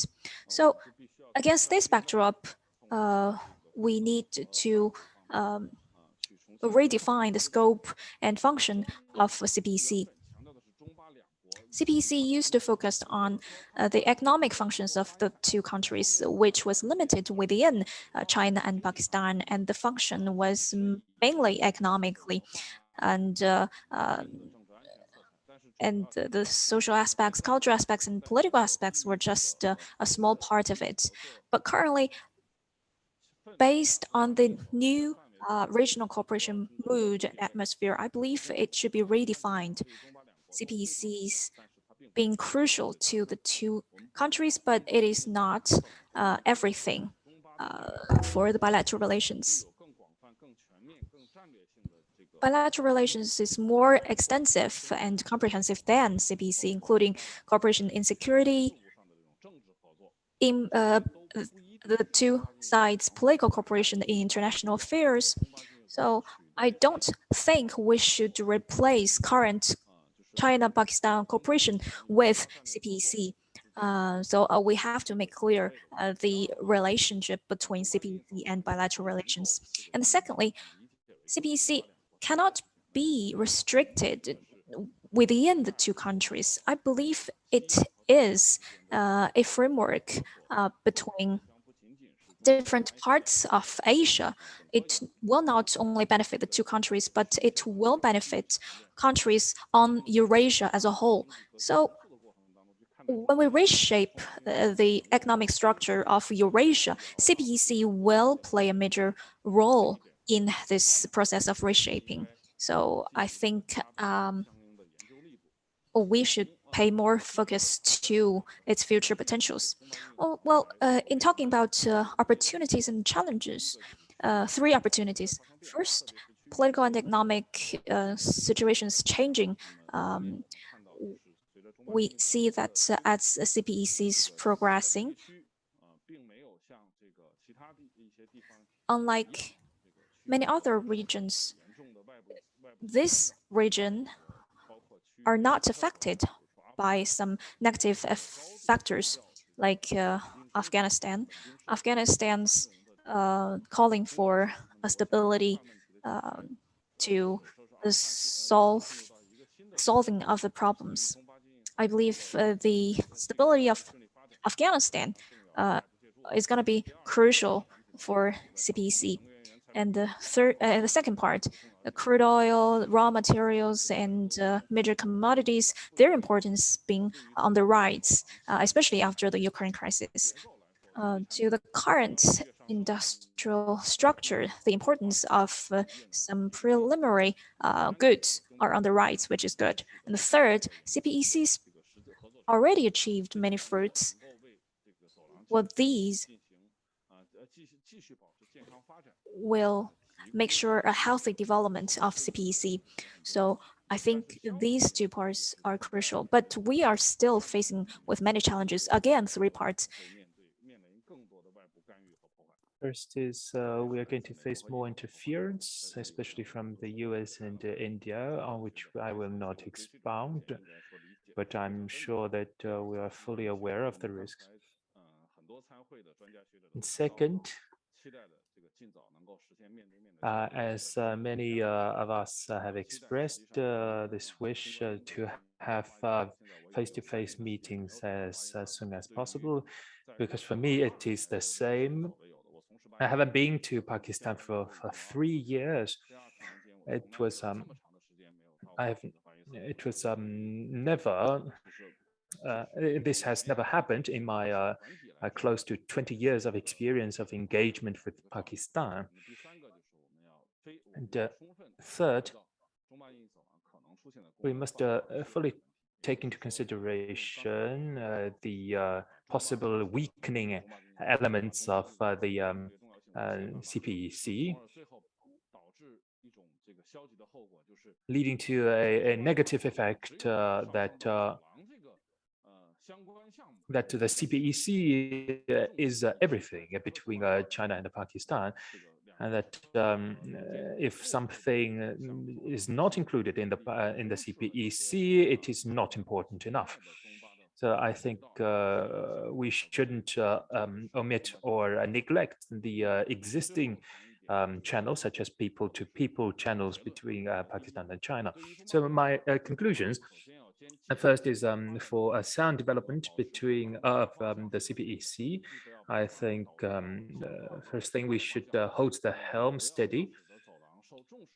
It is no dramatic changes in the plans or in the priorities we give to the CPEC. And the second is to to match the projects with real needs, and to take into consideration the possibility of its extension to the Indian Ocean and to other South Asian countries. We need to have some space left, and also we need to have some enough expectations and space left for the upgrading and of the CPEC. And the third is we should ensure the quality of the fruits of the CPEC. That is, the achievements of the CPEC shouldn't be subject to sanctions or long arm jurisdiction or of some countries. I believe that this is a new task for us. And the fourth is, of course, the expansion of the industrial chain of the CPEC, and to increase the brand recognition of the CPEC as well as the products it produces, increase its role in the region so that it will become a corridor, a chain that connects East Asia and South Asia. This is where we are working towards. And to sum up, we have a lot of opportunities as well as challenges. We should avoid giving not enough attention to the CPEC. At the same time, we should also ensure that it will not be blocked by Western countries, hoping to contain the two countries. So I think in this way, there will be more practical and viable policy suggestions to the governments and peoples and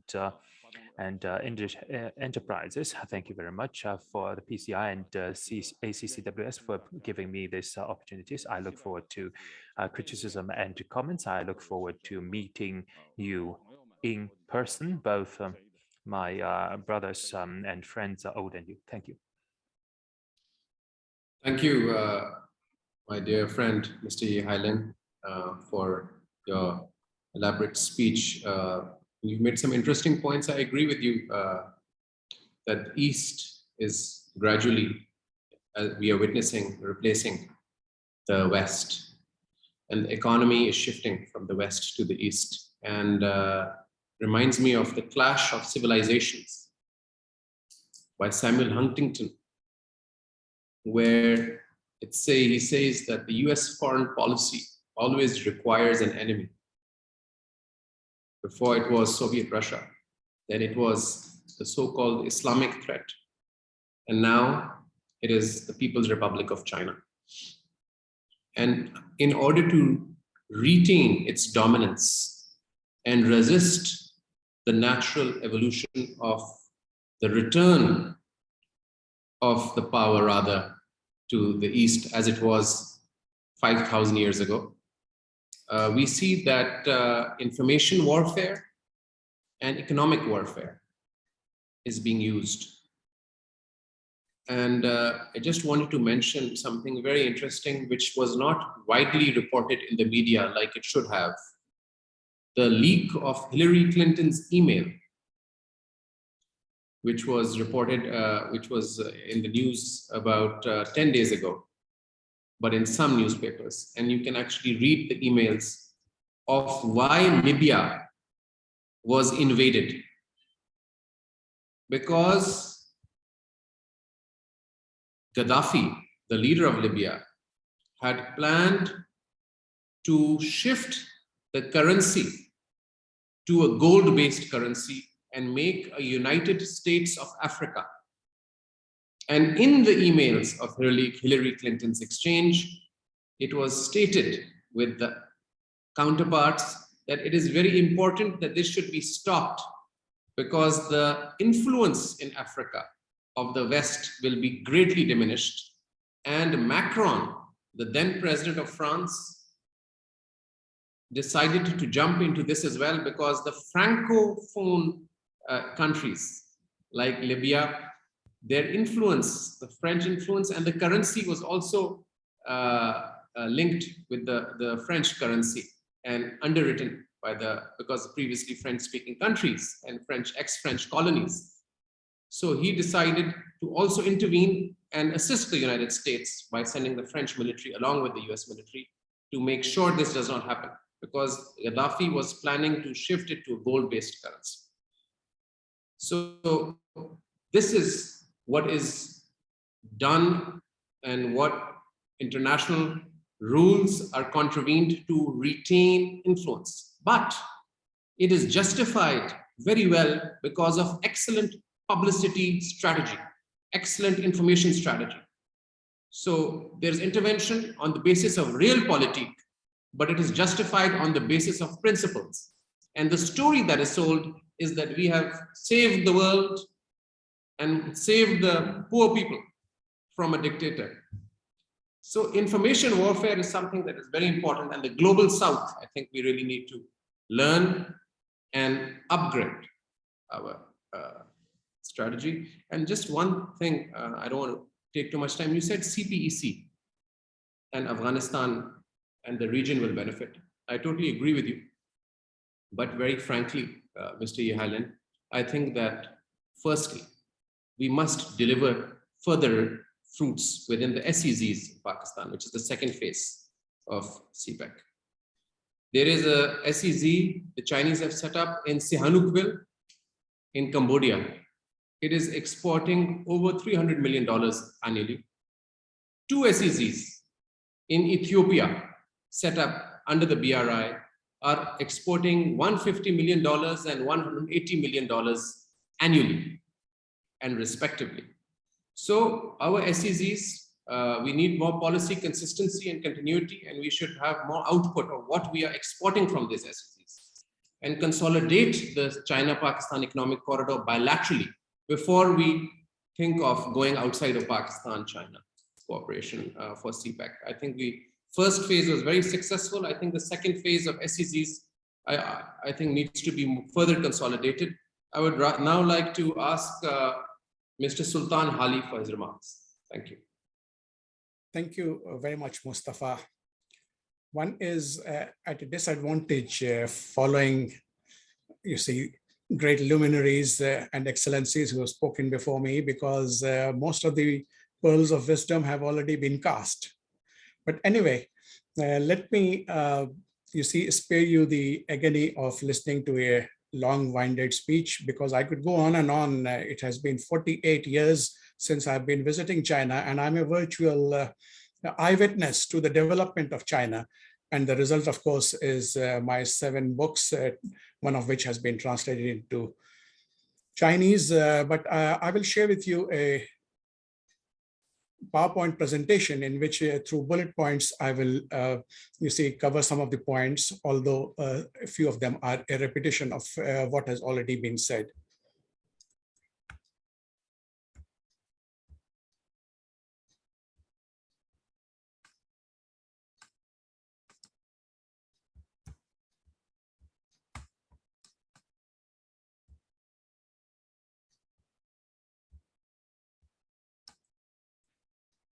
I've been asked to speak on the governance of China in the new era, 2012 to 2022. And Ambassador Aizaz Chaudhry was kind enough to have covered most of the points in this period. And I'm also thankful to him for mentioning me and quoting me as one of his respondents. Now, the sequence will be very short.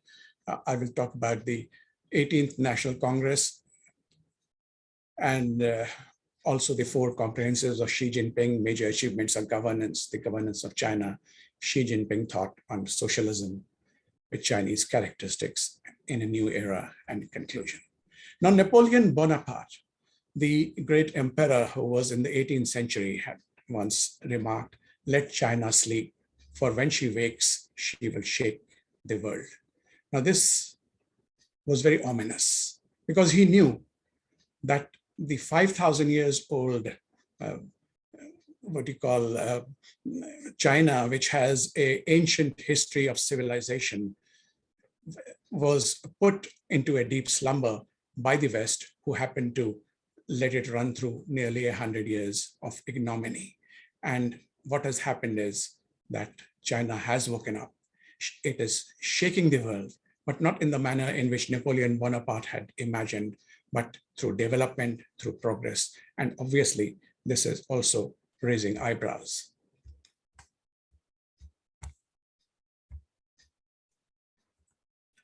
Now, the 18th National Congress is very important, not only because it ushered a new era, because I was there in person, the only Pakistani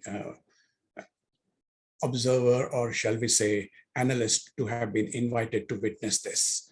And on November 8, 2012, at the Great Hall of the People, it was very touching and moving to watch President Hu Jintao, before his 90-minute speech, not only to pay homage to the departed leaders, including Mao Zedong, Zhou Enlai, Liu Shaoqi, and Deng Xiaoping, but asking the participants to bow their heads and observe a minute of silence. It was also heartening to see former Chinese leaders, Jiang Zemin, Zhu Rongji, Chen Chengli, Li Rui, Han, Li Lanqing, and Deng Xiaoping, who had departed from the world by then, his son, Deng Pengfang, were also invited in the event. It became a historic moment when the 2,270 delegates to the Congress elected Xi Jinping as the party's next general secretary, and I was there to watch it. It left a profound impression on me, which resulted in 2 of my books of the 7 I've written on China. 100 Years of the Communist Party of China, the best example of selfless service, which was launched last year on the occasion of the 100th anniversary. And I must acknowledge Ambassador Nong Rong, who chaired the session. Of course, this was a virtual launch. And the other was The Road to Leadership, about Xi Jinping. Now, let me talk very briefly about the 4 comprehensives of Xi Jinping, which were announced in 2014: comprehensively build a moderately prosperous society, comprehensively deepen reform, comprehensively govern the nation according to law, and comprehensively strictly govern the party. Now, to talk about the major achievements of governance, which has been achieved in the last decade. Most important, which Ambassador Azaz also pointed out, the clearing of the Chinese society of the burden of corruption. Very stringent laws, rules, and bodies were put into position so that the society can be rid of this virtual rot which had set in. And of course, the miracle of the century, eradication of absolute poverty, which was the first centennial goal. And then mega projects, many of them have been mentioned. Some just deserve a brief mention.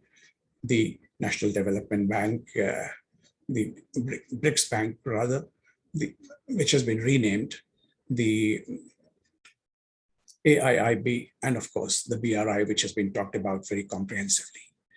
Military reforms are extremely important. It must be understood that China does not have hegemonic designs, but it realizes that weakness invites aggression. So it must build its military, but keep it lean, mean, and strong and modern. And of course, tackling the economic slowdown, which was overdue. But as Mustafa pointed out, that what was achieved by Deng Xiaoping as the development process 1.0 is now being carried out as the development process of 2.0, in which, after having reached a height, the economic slowdown had to take place. And of course, one of the reasons is also the COVID-19 global pandemic. Of course, here I must mention how China, especially under the leadership of Xi Jinping, courageously coped with the corona epidemic, led the world, taught the world how to deal with it. And the results are there for the world to see, that which country has had the highest corona deaths and which country has virtually managed to control it. Although it was reported that, China was the first to report it from Wuhan, although research now shows that it had erupted elsewhere also. We cannot proceed further without mentioning the scientific progress that has been made. And again, I'm a virtual witness, having visited most of these institutions where space research, where quantum physics, where artificial intelligence and so on have been developed. Of course, for the last 2 years, I have not been able to visit China because of the COVID-19, but China has also led in developing vaccines for countering COVID-19, but more importantly, it has shared its knowledge. It has been not only passing out the information which the research it has made, but it is also distributing. First, with the onset of the corona epidemic, it was willing to share the protective gear, and then it provided many of these thousands and millions of the COVID vaccines free of cost to developing countries like Pakistan.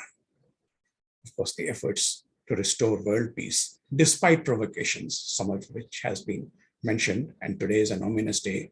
I only hope good sense prevails, but I'm sure China has taken adequate steps, and many of these provocations are uncalled for, and they're only aimed at putting impediments and creating disturbances and interfering in the internal matters of China. A very important landmark which is coming up, and Izaz Chaudhry talked in detail about it, the second centennial goal, building a great modern socialist country. Now here is a pictorial depiction in the Global Times. The Governance of China. Now this is a 4-volume collection of speeches and writings by Xi Jinping. The 4th volume was recently released, and I believe Ambassador Nong just presented a copy of it to the Prime Minister of Pakistan. The English and Urdu versions of which were launched in Islamabad by Pak China Institute, and I had also carried out a review. A mention must be made here of the Xi Jinping thought on socialism with Chinese characteristics for a new era. Now, this is extremely important because the Xi Jinping thought is a set of policies and ideas derived from the writings of Xi Jinping, which was first officially mentioned at the 19th National Congress of the Communist Party of China in 2017, in which it was incorporated into the constitution of the CPC. And then at the first session of the 13th National People's Congress on 11th March 2017, preamble of the Constitution of the People's Republic of China was amended to include the Xi Jinping thought. Initially, it was, not considered a part of the Constitution, but now it is. And the Xi Jinping thought, you must know, consists of a 14-point basic policy encompassing major governing China with the rule of law. It also coexists well with nature, with energy conservation and environmental protection policies, and contribute to global ecological safety. An aspect of the Xi Jinping thought, which was repeated oft today, establishing a common destiny between the Chinese people and other people of the world with peaceful international environment. That brings me to the conclusion. Since the 18th CPC National Congress in 2012, under the guidance of Xi Jinping and the CPC Central Committee, concepts and strategies of national governance, such as promotion around economics, political, cultural, social, and ecological progress, and strategy of 4 comprehensives that proposed. Xi Jinping has rejuvenated the CPC, fulfilled the Chinese dream mostly, eliminated absolute poverty, clearing the Chinese society of the burden of corruption, and leading the party during the trials and tribulations of the global pandemic, COVID-19, and setting China on the path of rejuvenation and securing a roadmap to achieving its second centenary goal of making China a democratic, civilized, harmonious, and modern socialist country, and of the centenary of the founding of the People's Republic of China. I wish China and its people well. Let's hope it contributes to world peace. Thank you so much. Thank you very much, Mr. Sultan Hali. Very comprehensive trajectory of China's evolution, which you've also seen and what you've personally participated in. thank you for your remarks. We are a little pressed with time, and I would request speakers to be slightly mindful because we have other speakers as well, and we also have a closing session. And particularly grateful to the speakers at the end and Ambassador Nongrong for remaining with us till the very end and seeing the proceedings of this dialogue. Now, I would like to invite the research fellow who is also the Division Director for International Cooperation of the National Development Reform Commission, which is very well known for all people who follow the China-Pakistan corridor. Over to you.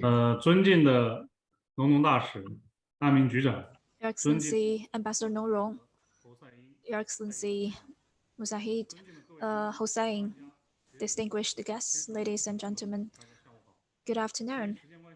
In the interest of time, I'll be very brief.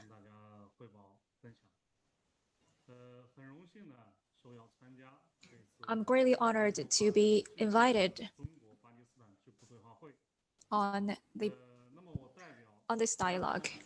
On behalf of International Cooperation Center of NDRC, I'd like to congratulate on the release of Pakistan's view on the governance of China in the new era.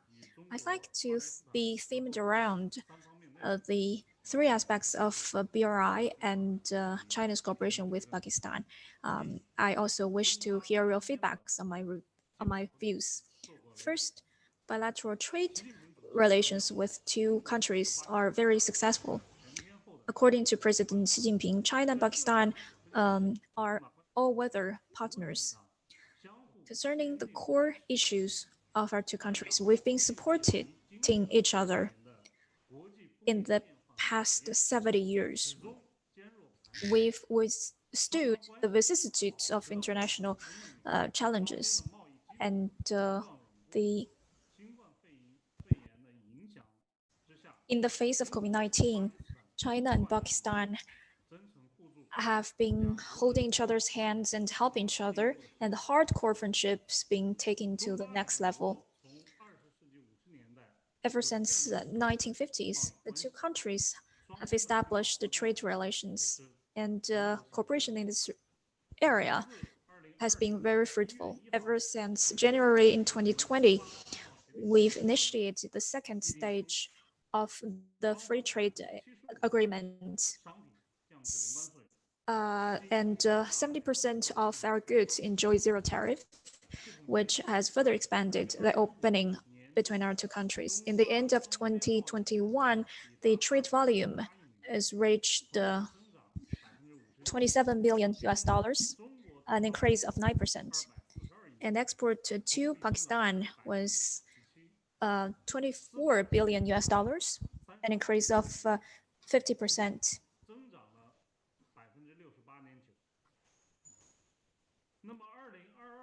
In January from January to June 2022, the total volume of trade reached 14.4 billion US dollars, an increase year-on-year increase of 14.6%. And China's export to Pakistan was 12.4 billion US dollars, year-on-year increase of 15%. Pakistan's import enjoyed a year-on-year increase of 11% and reached 1.5 billion. For years, China has invited Pakistan corporates in the trade expos, and China has been facilitated these enterprises, both Pakistani ones and Chinese ones, to invest in each other.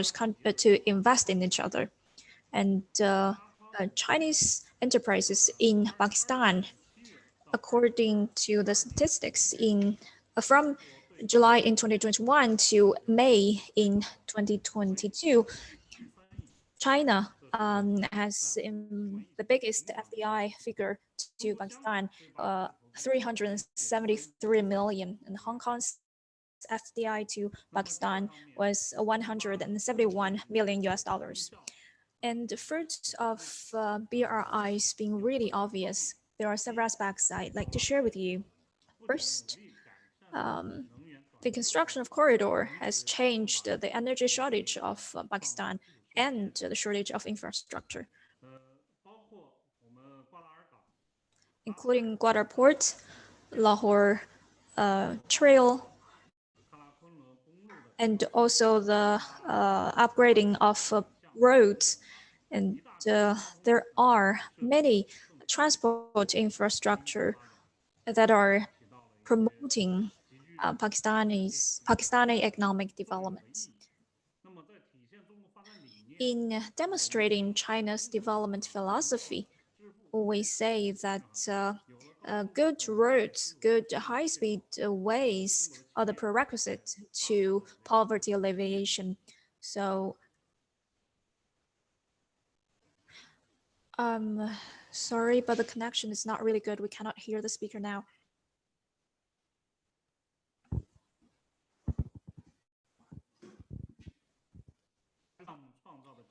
The connection is back.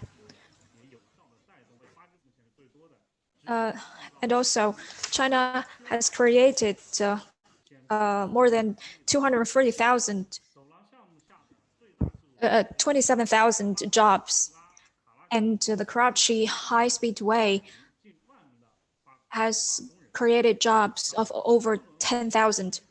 And the second stage of this project created even more jobs. We've lost the connection again. Okay.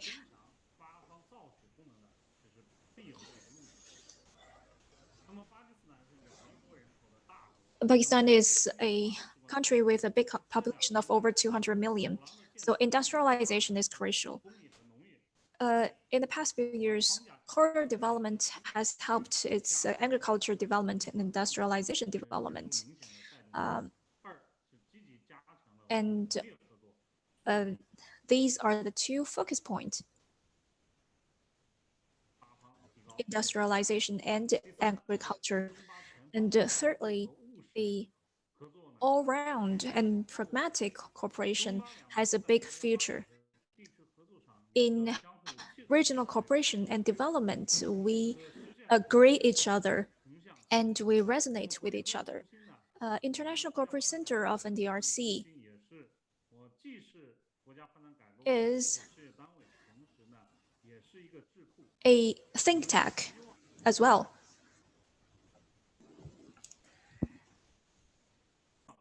We also hope to have more cooperation on the CPEC and the BRI.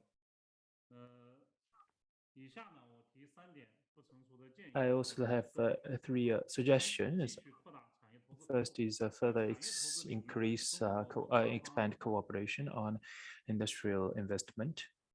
The connection is lost again. We have a lot of potential in investment cooperation. China has a wide range of industries, while Pakistan has a large population, labor force, and market. So I believe that the advantages of the two countries could dovetail very well with each other. The high quality development of the CPEC is also a goal of this under the BRI. And second is that we should strengthen vocational training.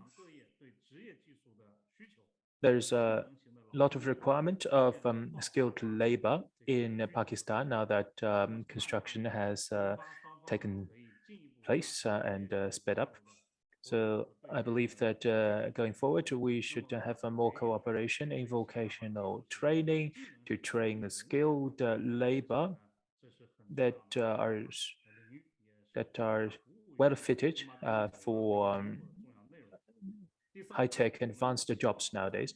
And third, we hope that there will be more chances for SMEs of both sides.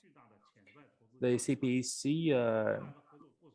presents a lot of opportunities to SMEs. In the future, we could create congregations of industries centering on large corporations with the participation of SMEs. We can also promote the internet application in industries to help support upgrading of industries. So, and finally, in order to promote the CPEC and the joint building of the community of shared future for mankind, we are willing to do our share. Once again, I hope this dialogue a complete success. Thank you very much.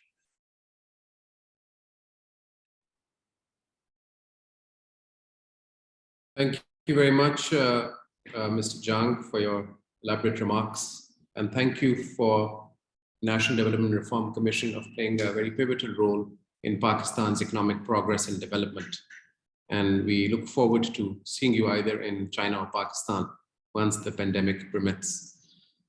Now I would like to invite Mr. Safdar Sohail to deliver his remarks.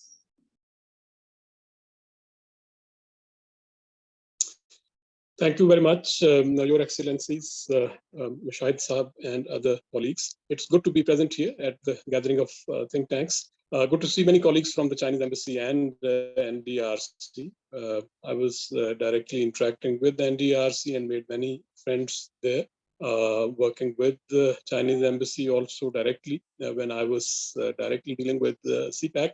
As has been told, I'm currently Dean of National Institute of Public Policy, which is a think tank of the federal government. And we provide our research-based policy advice on the matters which are provided to us by the federal government in particular. So currently the CPAC authority has asked us to review the long-term plan of CPAC with a view to propose the way forward. So in that context, this is good that I've been invited on this important conference. Good to be here. Now, historically, I'm basically a Ministry of Commerce officer, have been DG Trade Policy for the government of Pakistan. And I was actually Pakistan's economic minister in EU and Brussels when CPAC was announced. And to tell you the truth, our prestige in EU increased with the announcement of the CPAC and Belt and Road initiatives. And we were being invited in the EU capitals to speak about CPAC. And to tell you the truth, I was a bit worried also because I had the experience of this transatlantic trade and investment partnership where, you know, wherever China is involved, the geostrategic element kicks in, and Americans would talk more about the importance of transatlantic trade and investment partnership between EU and US from geostrategic point of view, whereas the European would talk more about the labor market impacts, for example. So there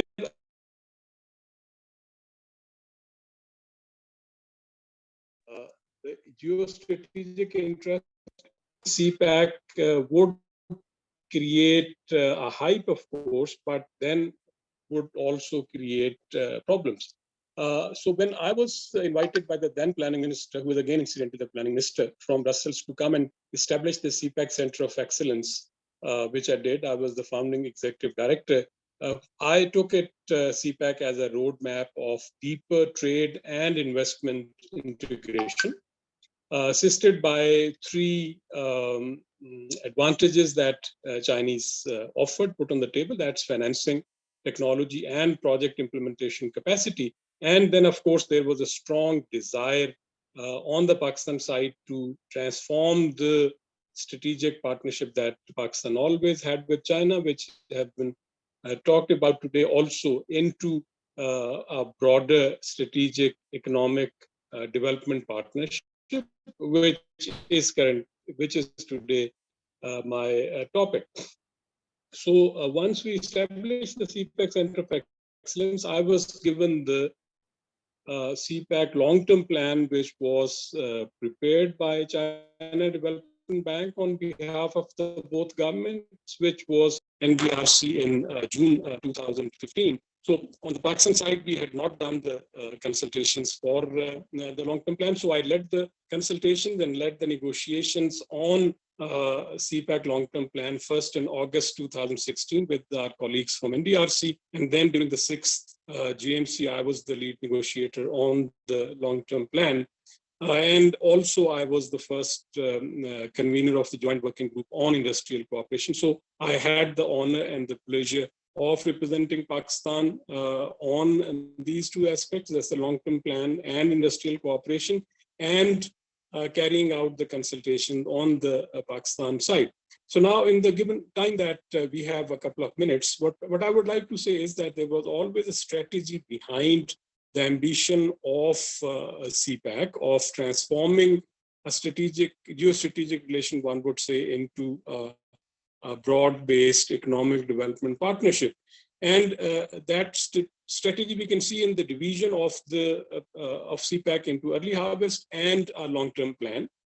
Early harvest projects, of course, responded to our active urgent energy needs at that time. And the activation of Gawada then gave a big push to the connectivity development and spatial development, transforming the transport corridors into economic corridors. Now, this part, of course, has been very successful. The energy shortages have reduced. Gwadar has seen a lot of growth, and most importantly, Gwadar has given a big impulsion to the inland connectivity, particularly in those areas which are somewhat less developed.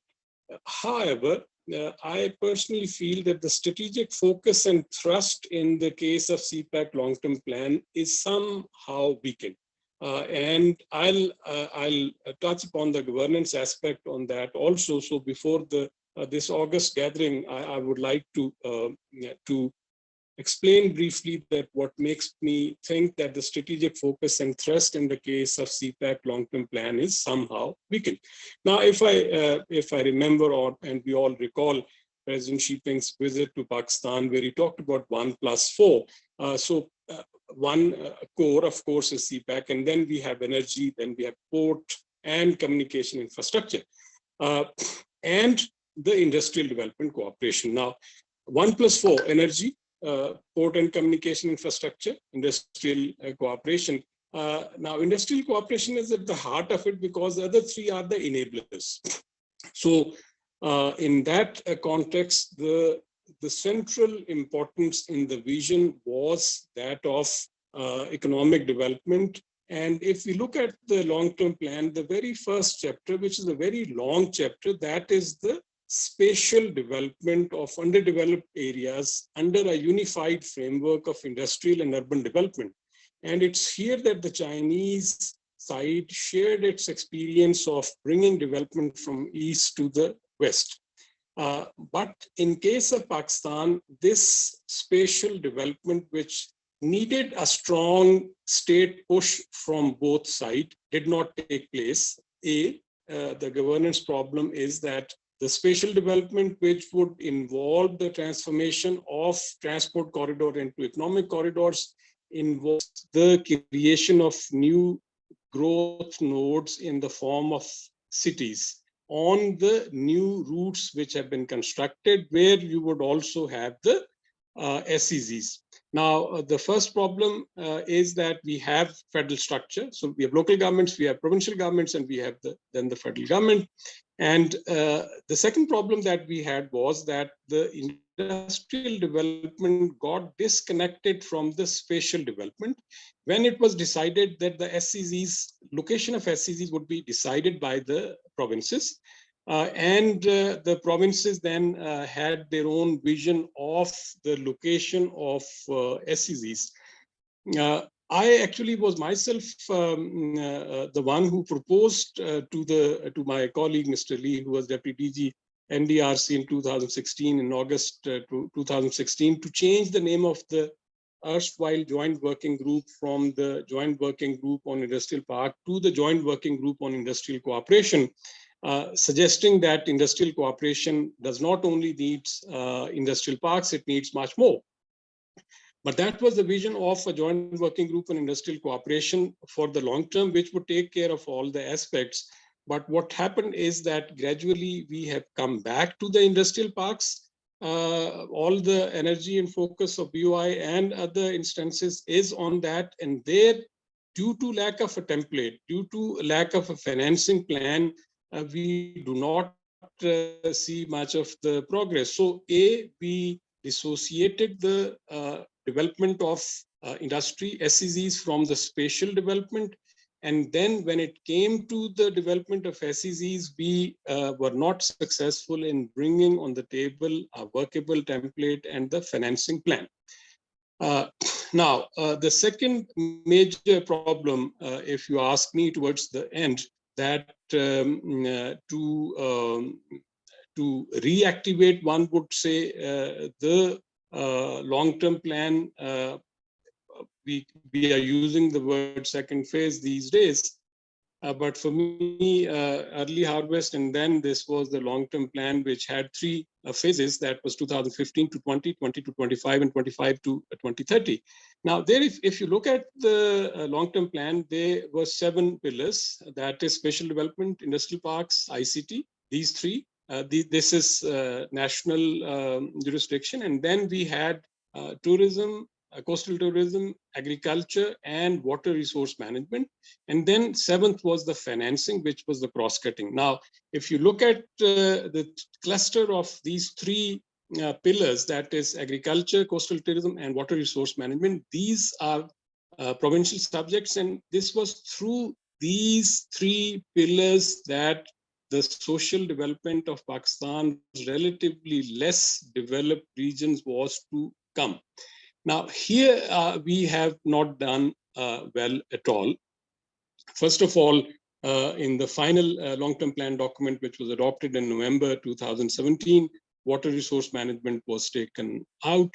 We had proposed when we shared Pakistan perspectives on the long-term plan in July 2016, we had proposed to have a separate governance arrangement for Balochistan, giving central importance to agriculture, water, and coastal tourism. We have floods even now in Balochistan. We know the issues there, but that did not happen. The same, another weak area, that is Gilgit-Baltistan, where the CPAC routes end. There again, the ambition was very high in the original plans, but then the ambition went down. So in terms of spatial development, a part of Xinjiang and GB were to be taken together. There was even proposal of establishing a joint investment promotion authority for these two regions also. So that also could not be develop.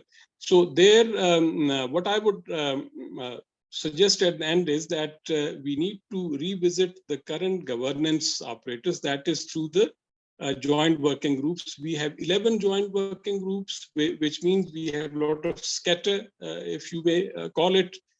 In the long term, fine, Pakistan, China always had collaboration in many different areas, but CPAC being the flagship of Belt and Road Initiative, needed a strategic push in some strategic direction going towards 2030. Only then one could see some kind of a convergence of incomes between the two trade partners. You know, I mean, if we take CPAC as a project of deepening of trade and investment relationships, we have to imagine an end point, and that is usually in the partners in such economic partnerships. That's a convergence of incomes. That's diverging. There were quantitative targets given in the long-term plan.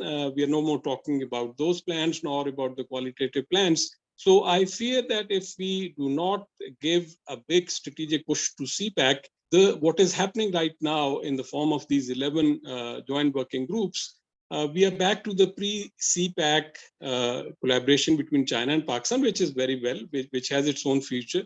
We have joint working groups like in science and technology and socioeconomic development. A lot of students are studying there too. So that has its own potential and would have a long-term impact also. But we need to sit now, as we are going to complete 10 years soon of the announcement of CPAC, whether we are still attached to the very high level of ambition of the Chinese leadership, and the Pakistanis leadership to make CPEC into a flagship of Belt and Road Initiative. So if that is to be the case, then we need to revisit the vision and then learn from our governance, from our mistakes in putting effective governance arrangements.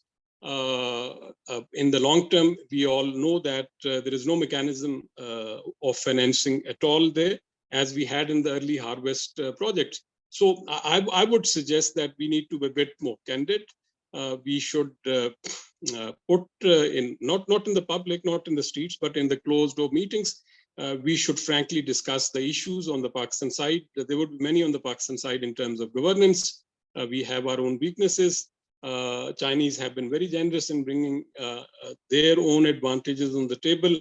But I think it has to be a common vision and ambition. So both countries need to revisit the experience of the past 10 years and then relaunch CPAC if we agree on the common vision and the kind of quantitative targets that we have. And there I would say that there's absolutely no harm in changing the timelines that we have. The long-term plan was supposed to start in 2015. We could not start it even now, one would say. So 2030 is almost immaterial. So let's have another 15.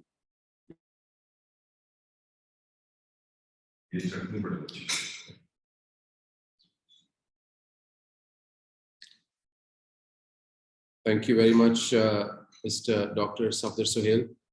Very kind of you to share with us the comprehensive outlook of the CPEC when it was conceived and the different pillars of CPEC and how we've moved forward. Now I would like to request Dr. Wang Haimin, who is the Associate Professor of the China Agriculture University, for his remarks.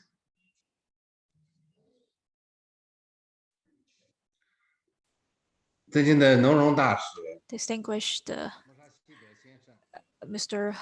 Mushahid, Your Excellency Ambassador Nong Rong, experts, panelists, good afternoon.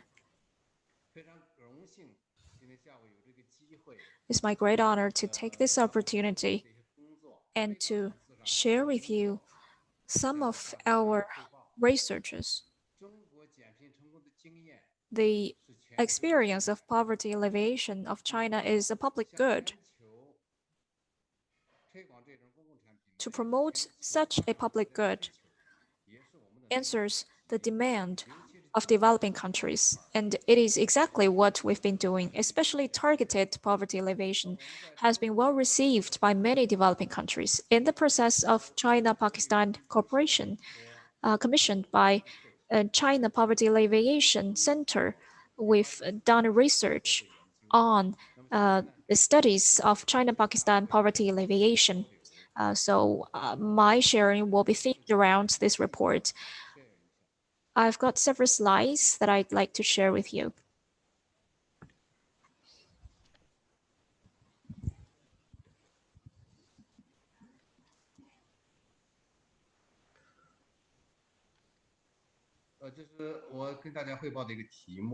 So this is the topic of my sharing. The report consists of 6 parts. In the interest of time, I would only be focusing on number 1 and the number 5.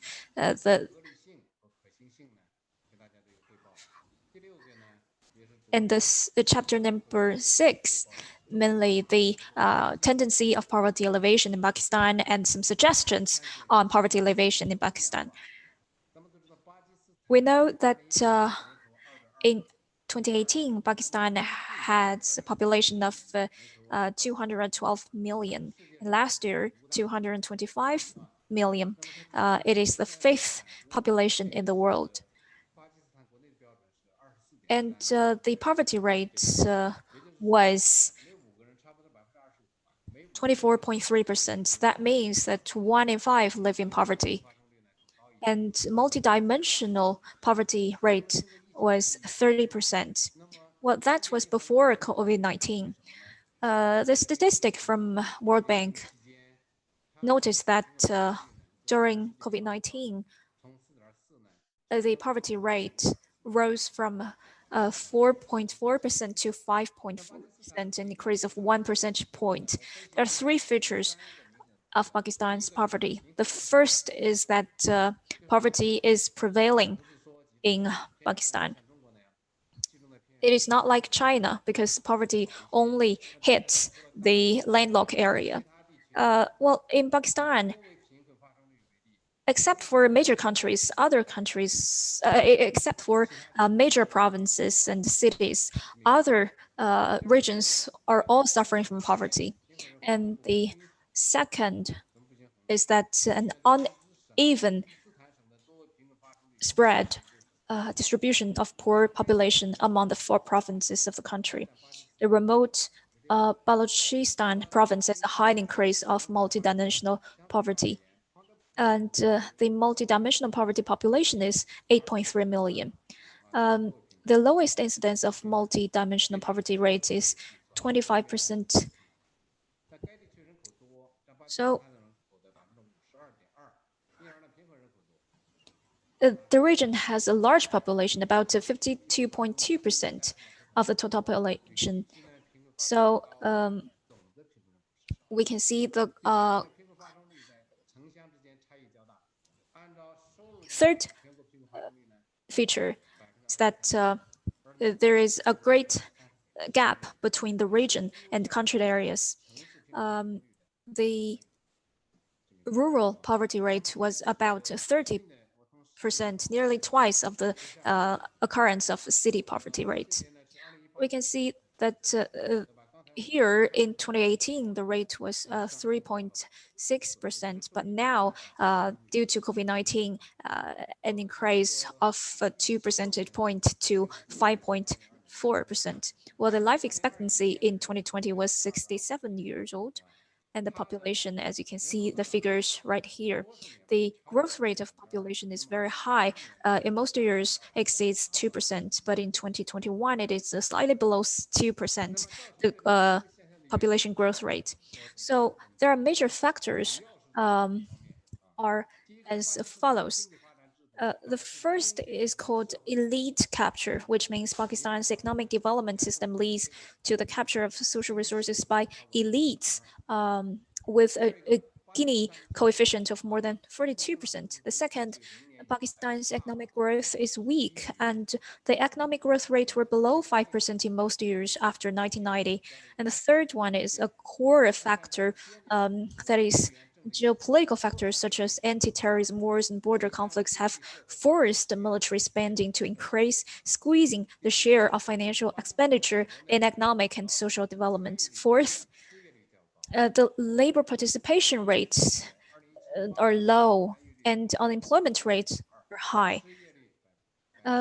We can see that Pakistan's labor participation rate was only 36% and the unemployment rate was 4.9%. The employment situation of young people was unsatisfactory. And the fifth one is that the population grows fast. And the level of human capital is low. For example, the completion rate of junior high school education is only 53.3%. Nearly half of them cannot finish the junior high school education. Well, I'd like to talk about the demand of Pakistan's poverty alleviation from China. Well, in the past years, Pakistan's been learning from the Western mode, focusing on short-term but neglecting the supply of public services and rural infrastructure construction. According to our research in 2019, while this research was carried out in 2019 before COVID-19, we see that the demand of Pakistani people mainly focused on the rural infrastructure and the public service. For example, roads in villages and clinics and improvement of water supply and electricity, and also the improvement of schooling took the first 5 priorities in this list. So from our survey, we've chosen 10 most rated demands and carried out discussions under these 10 priorities. Well, these 10 priorities were responded and recognized by community officials. So that's 10 priorities are actually consensus of those population interviewed. And they've all agreed that education is the key to cut the chain of poverty, and jobs are the direct ways to eliminate poverty in these areas. According to the staff of Chinese enterprises stationed in Pakistan, they have passed down the experiences of operation of these system projects. And according to their judgments, they have made plans to respond to the 10 priorities of poverty alleviation. So these are the 10 demands.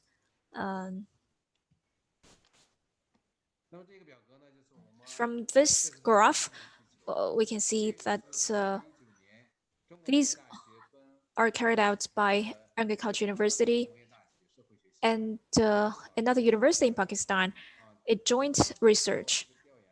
When we were carrying out the research, Chinese embassy and president of Confucius Institute said that there are rarely such a research, so it is one of a kind. There were 4 major provinces in Pakistan, so we carried out research in these 4 provinces. Altogether, we've interviewed 300 households in each provinces. So altogether, 1,200 households. From the scale of 1 to 10, the higher the demand is, the higher the score would be. And these red ones were the ranking of it. The first one is the improvement of rural clinics, and the second is road improvement. The third is school improvement. Well, these all belong to the category of rural infrastructure. And then the second category is rural public service. And the fifth one is the training in planting. The sixth one, the seventh one is capability training for peasants and farmers. And the eighth one is training in husbandry. And the ninth one is commercial training. And the 10th one is profit earning in planting. So this is the rank of these priorities. In each and every province, they may have different priorities. For example, in Perosny province, they give the top priority to scholar. And 这3项前3项村级基础设施都是他们 For 关 the 注的。 first 3 items, they are all of major concern to all provinces. And second, we are seeing for a capacity building, we have seeing a major need from provinces for training of leaders of villages and communities. For the villages, village leaders interviewed, for them the major needs were also the improvements of roads, improvement of schools and potable water. The table 8. The views of Chinese enterprises on the needs of poverty alleviation. 8 of Pakistan. So we can see among these needs, education And again, the second red circle, education. And basic education and medical resources. So we can see that from in all interviews of village leaders, of community leaders and Chinese enterprises, I can see that there's a consistency of their needs, and these needs are very reasonable. So our general advice is that I'll skip this I'll skip the principles. We have a few things in which we should persist. The first one is to focus on the sifting of projects and also focusing on promoting the projects.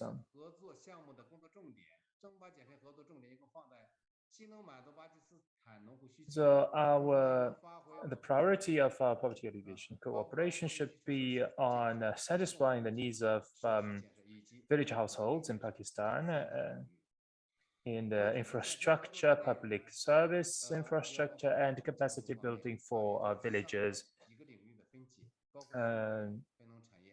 Animal husbandry and non-agricultural industries. So these are all areas in which training is required. Practical advice.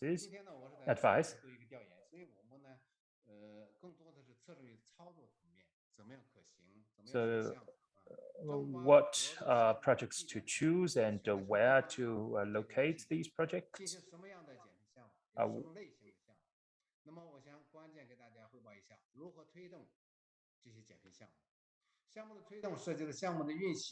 So the promotion of projects involve operation models and operation mechanisms. The projects in China should not be copied mechanically into Pakistan. We should have some reform. If the projects are divided into pilot projects and spread. So in the piloting stage, we should focus on choosing of the undertakers and and capacity building. We should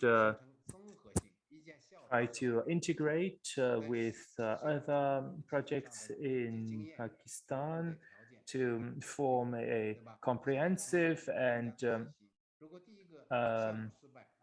easy to achieve demonstrative poverty alleviation projects. In terms of poverty alleviation cooperation, we should build a good basis for long-term development, and also for poverty alleviation cooperation patterns that deserve to be recommended.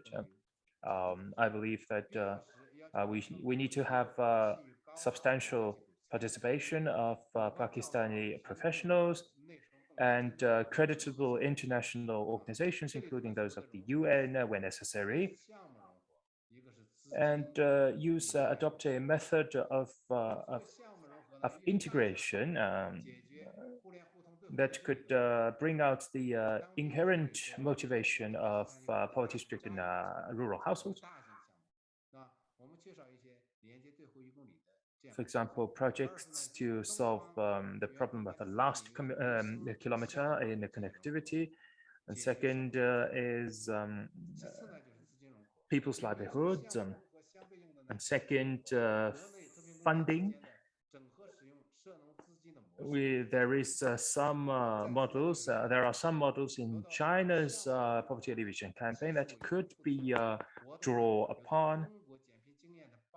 And finally, the integration of personnel, that is a good cooperation and close coordination among Chinese and Pakistani professionals. Once again, thank you very much.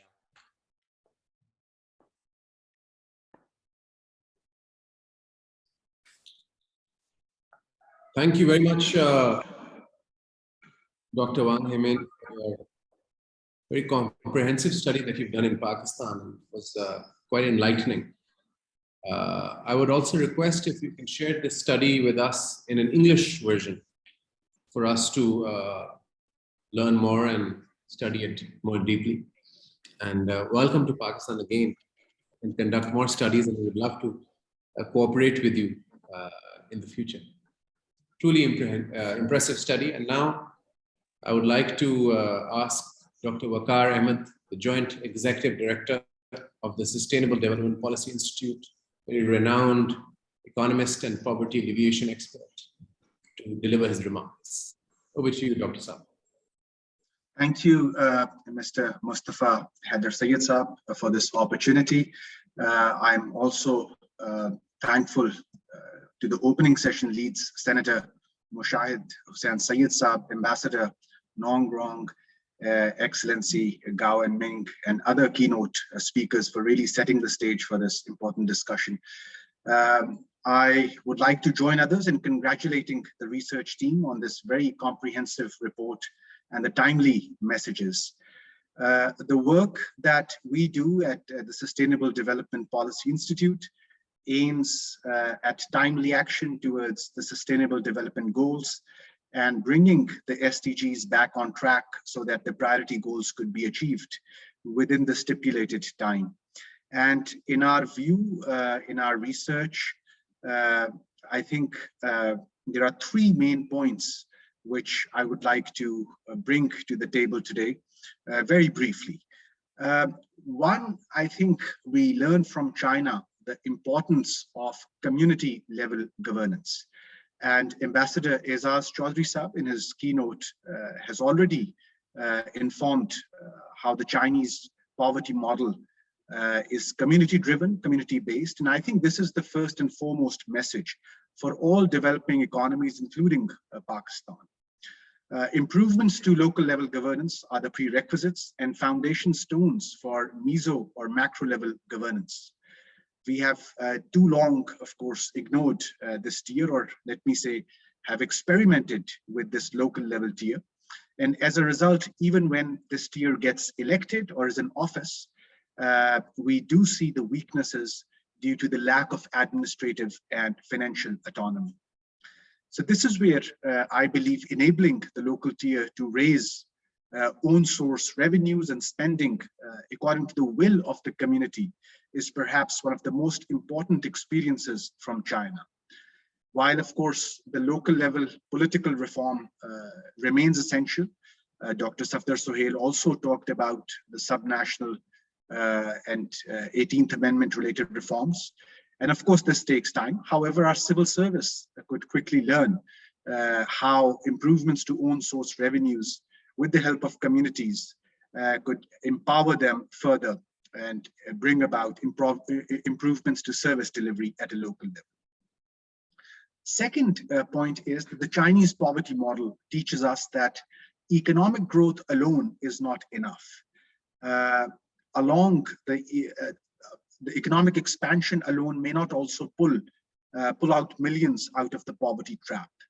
And this is a very important message that economic growth and poverty reduction require a link in between, which is employment creation. So only that economic growth can translate into poverty reduction, which also brings about job creation. And it is in this context that the right mix of human and physical capital is important for production processes that can ultimately result in sustainable growth. And it is in this context that I would like to point out towards the potential of the new and revised China-Pakistan Free Trade Agreement and the opportunities that it now presents for expansion of jobs, particularly in the impoverished regions.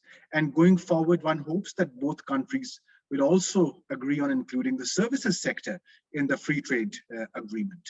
Services sector in Pakistan, of course, has struggled in the past, but now has, during COVID times, has seen increased export orientation. And we have seen our IT and IT-enabled exports cross $6 billion mark, which is a significant achievement. And with services sector being more than 50% of Pakistan GDP, I see a lot of scope in lifting Pakistan's youth who have benefited from China-Pakistan joint investments in education and TVET, technical and vocational sector as well.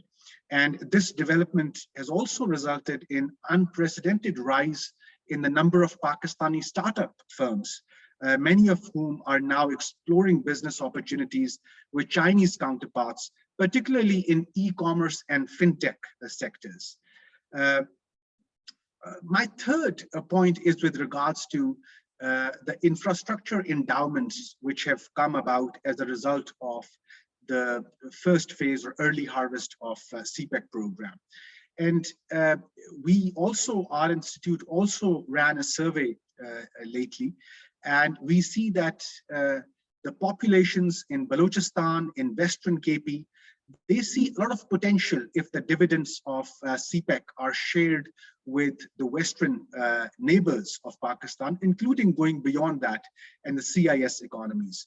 Now, Western Khyber Pakhtunkhwa and Balochistan almost represent 11% of Pakistan's population.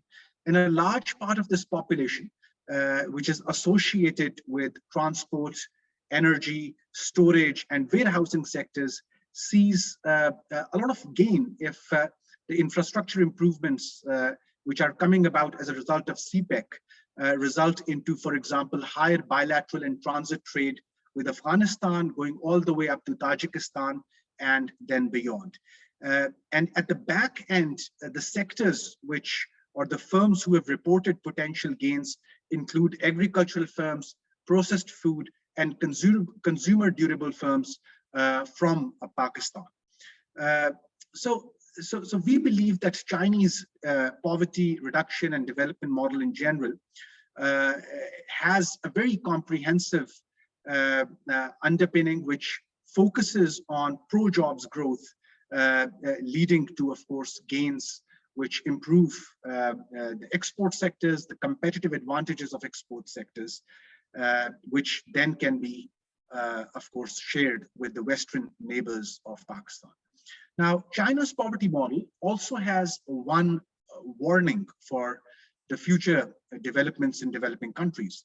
And this warning, of course, is that one needs to be careful about saving important and scarce national resources from elite capture. Here again, we learn from China that redistributive income and wealth policies, including progressive taxation, are important. And elites in the developing countries should be willing to share the gains of growth with those who have been left behind due to any disadvantages of a less than perfect market system. Finally, one message from the Chinese model is also about careful liberalization, both trade and financial liberalization. As Pakistan opens up, it is important that we support, or we are supported in integrating with Chinese financial sector.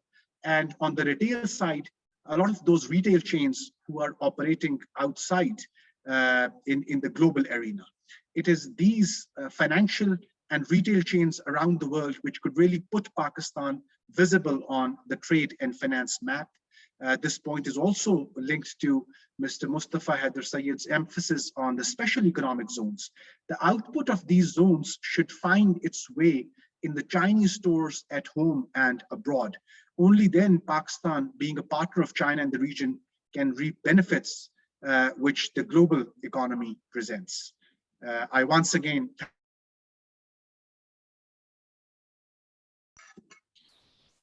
Thank you very much for a very to-the-point, succinct presentation. And thank you. I agree with your point regarding the SEZs. And apart from that, and you've done a lot of work on SEZs, the issue of lead capture is also very important. And I think we have to learn from China on how to have minimum cartels and eliminate cartels which dominate our economic space and limit space for the creation of new enterprises and of competition. And when you talk about progressive taxation, I think it's also important to strengthen. We have laws and we have institutions, but to strengthen them, make them autonomous and independent, like the Competition Commission of Pakistan. We have them, but we have to expand them, strengthen them, and give them teeth. So thank you very much, Dr. Wakar, for your contribution. And I just want to reference here that the SDPI has taken a very good initiative and actually just published a book. And I think it will probably be launched soon on Pakistan finding its place in the global realm of the 21st century post-pandemic. And I was actually honored to author a chapter on Pakistan's projection of soft power and carving a niche for itself with the different challenges. And my argument was that we have a lot of ammunition, but we have to learn how to use that ammunition in the right channel and fire it. And Dr. Wakar Sahab, I would request, and we have a very august gathering here, and our cooperative think tank from China would also be very interested in actually seeing this book on Pakistan's growth and future prospects. And it also mentions CPEC and Belt and Road Initiative. And we can actually have a discussion on this in the near future, which brings us to the concluding ceremony and the closing remarks of this session.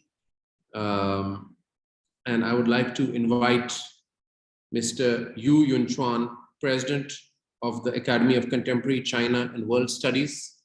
And after that, I will also give my 2 cents. Over to you, Your Excellency.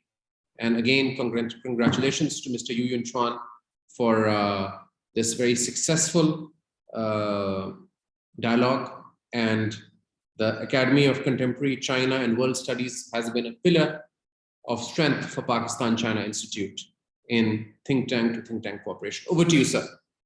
好，感谢穆斯塔法赛义德先生哈，您的钦 Thank 开 you 所 very much, Mr. Mustafa Saeed, for your excellent work. And you've mentioned that this is a brilliant dialogue, a successful one. I fully agree with you. Just now, we've listened to your heated discussion, and I believe that this prolonged conference is another evidence of the fruits we've gained today. In the interest of time, I'll be very brief, and I want to express my gratitude to you. First of all, I'd like to thank the 6 panelists from both sides. Your discussions being themed around BRI, all-weather partnership, and experiencing poverty reduction. I've learned a lot. All of these have been candid and effective. All in all, this dialogue is focused on pragmatic cooperation and development. Important views have been supplied. After this dialogue, my colleagues and I will compile all these important views. Just now, my colleague, Mr. Wang Xiaohui, told me that your views, including this newly released report, will be published on china.org. And I believe that such dialogue, especially on the exchange of governance of the 2 countries, are very significant. This is the first dialogue of this kind, an online dialogue, a webinar. Due to COVID-19, we cannot meet each other face to face, but in the future, I believe that there will be more opportunities for us to meet each other. And the hardcore friendship of China and Pakistan is mentioned over and over again. And in the future, the CPEC, the BRI, and related initiatives in people's livelihood and economic development will be playing a major role. And I believe media of these two countries will work together to provide a healthy and sustainable development. Lastly, on behalf of the organizers, I'd like to thank all the experts and panelists for your time and for your brilliant remarks, especially the research teams from Pakistan for your high quality reports. And I'd like to thank my Chinese colleagues and colleagues from the media to disseminate our message. And I'd like also to thank the simultaneous interpreters and also my colleagues for your hard work. We look forward to the next dialogue. Thank you so much.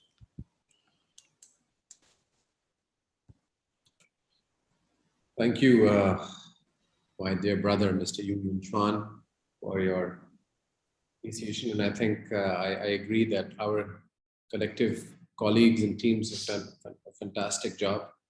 And I would like to reference Mr. Yi Hailin's, one of his key points, that Pakistan-China bilateral relationship has many components that are beyond just the recent developments in the China-Pakistan economic corridor.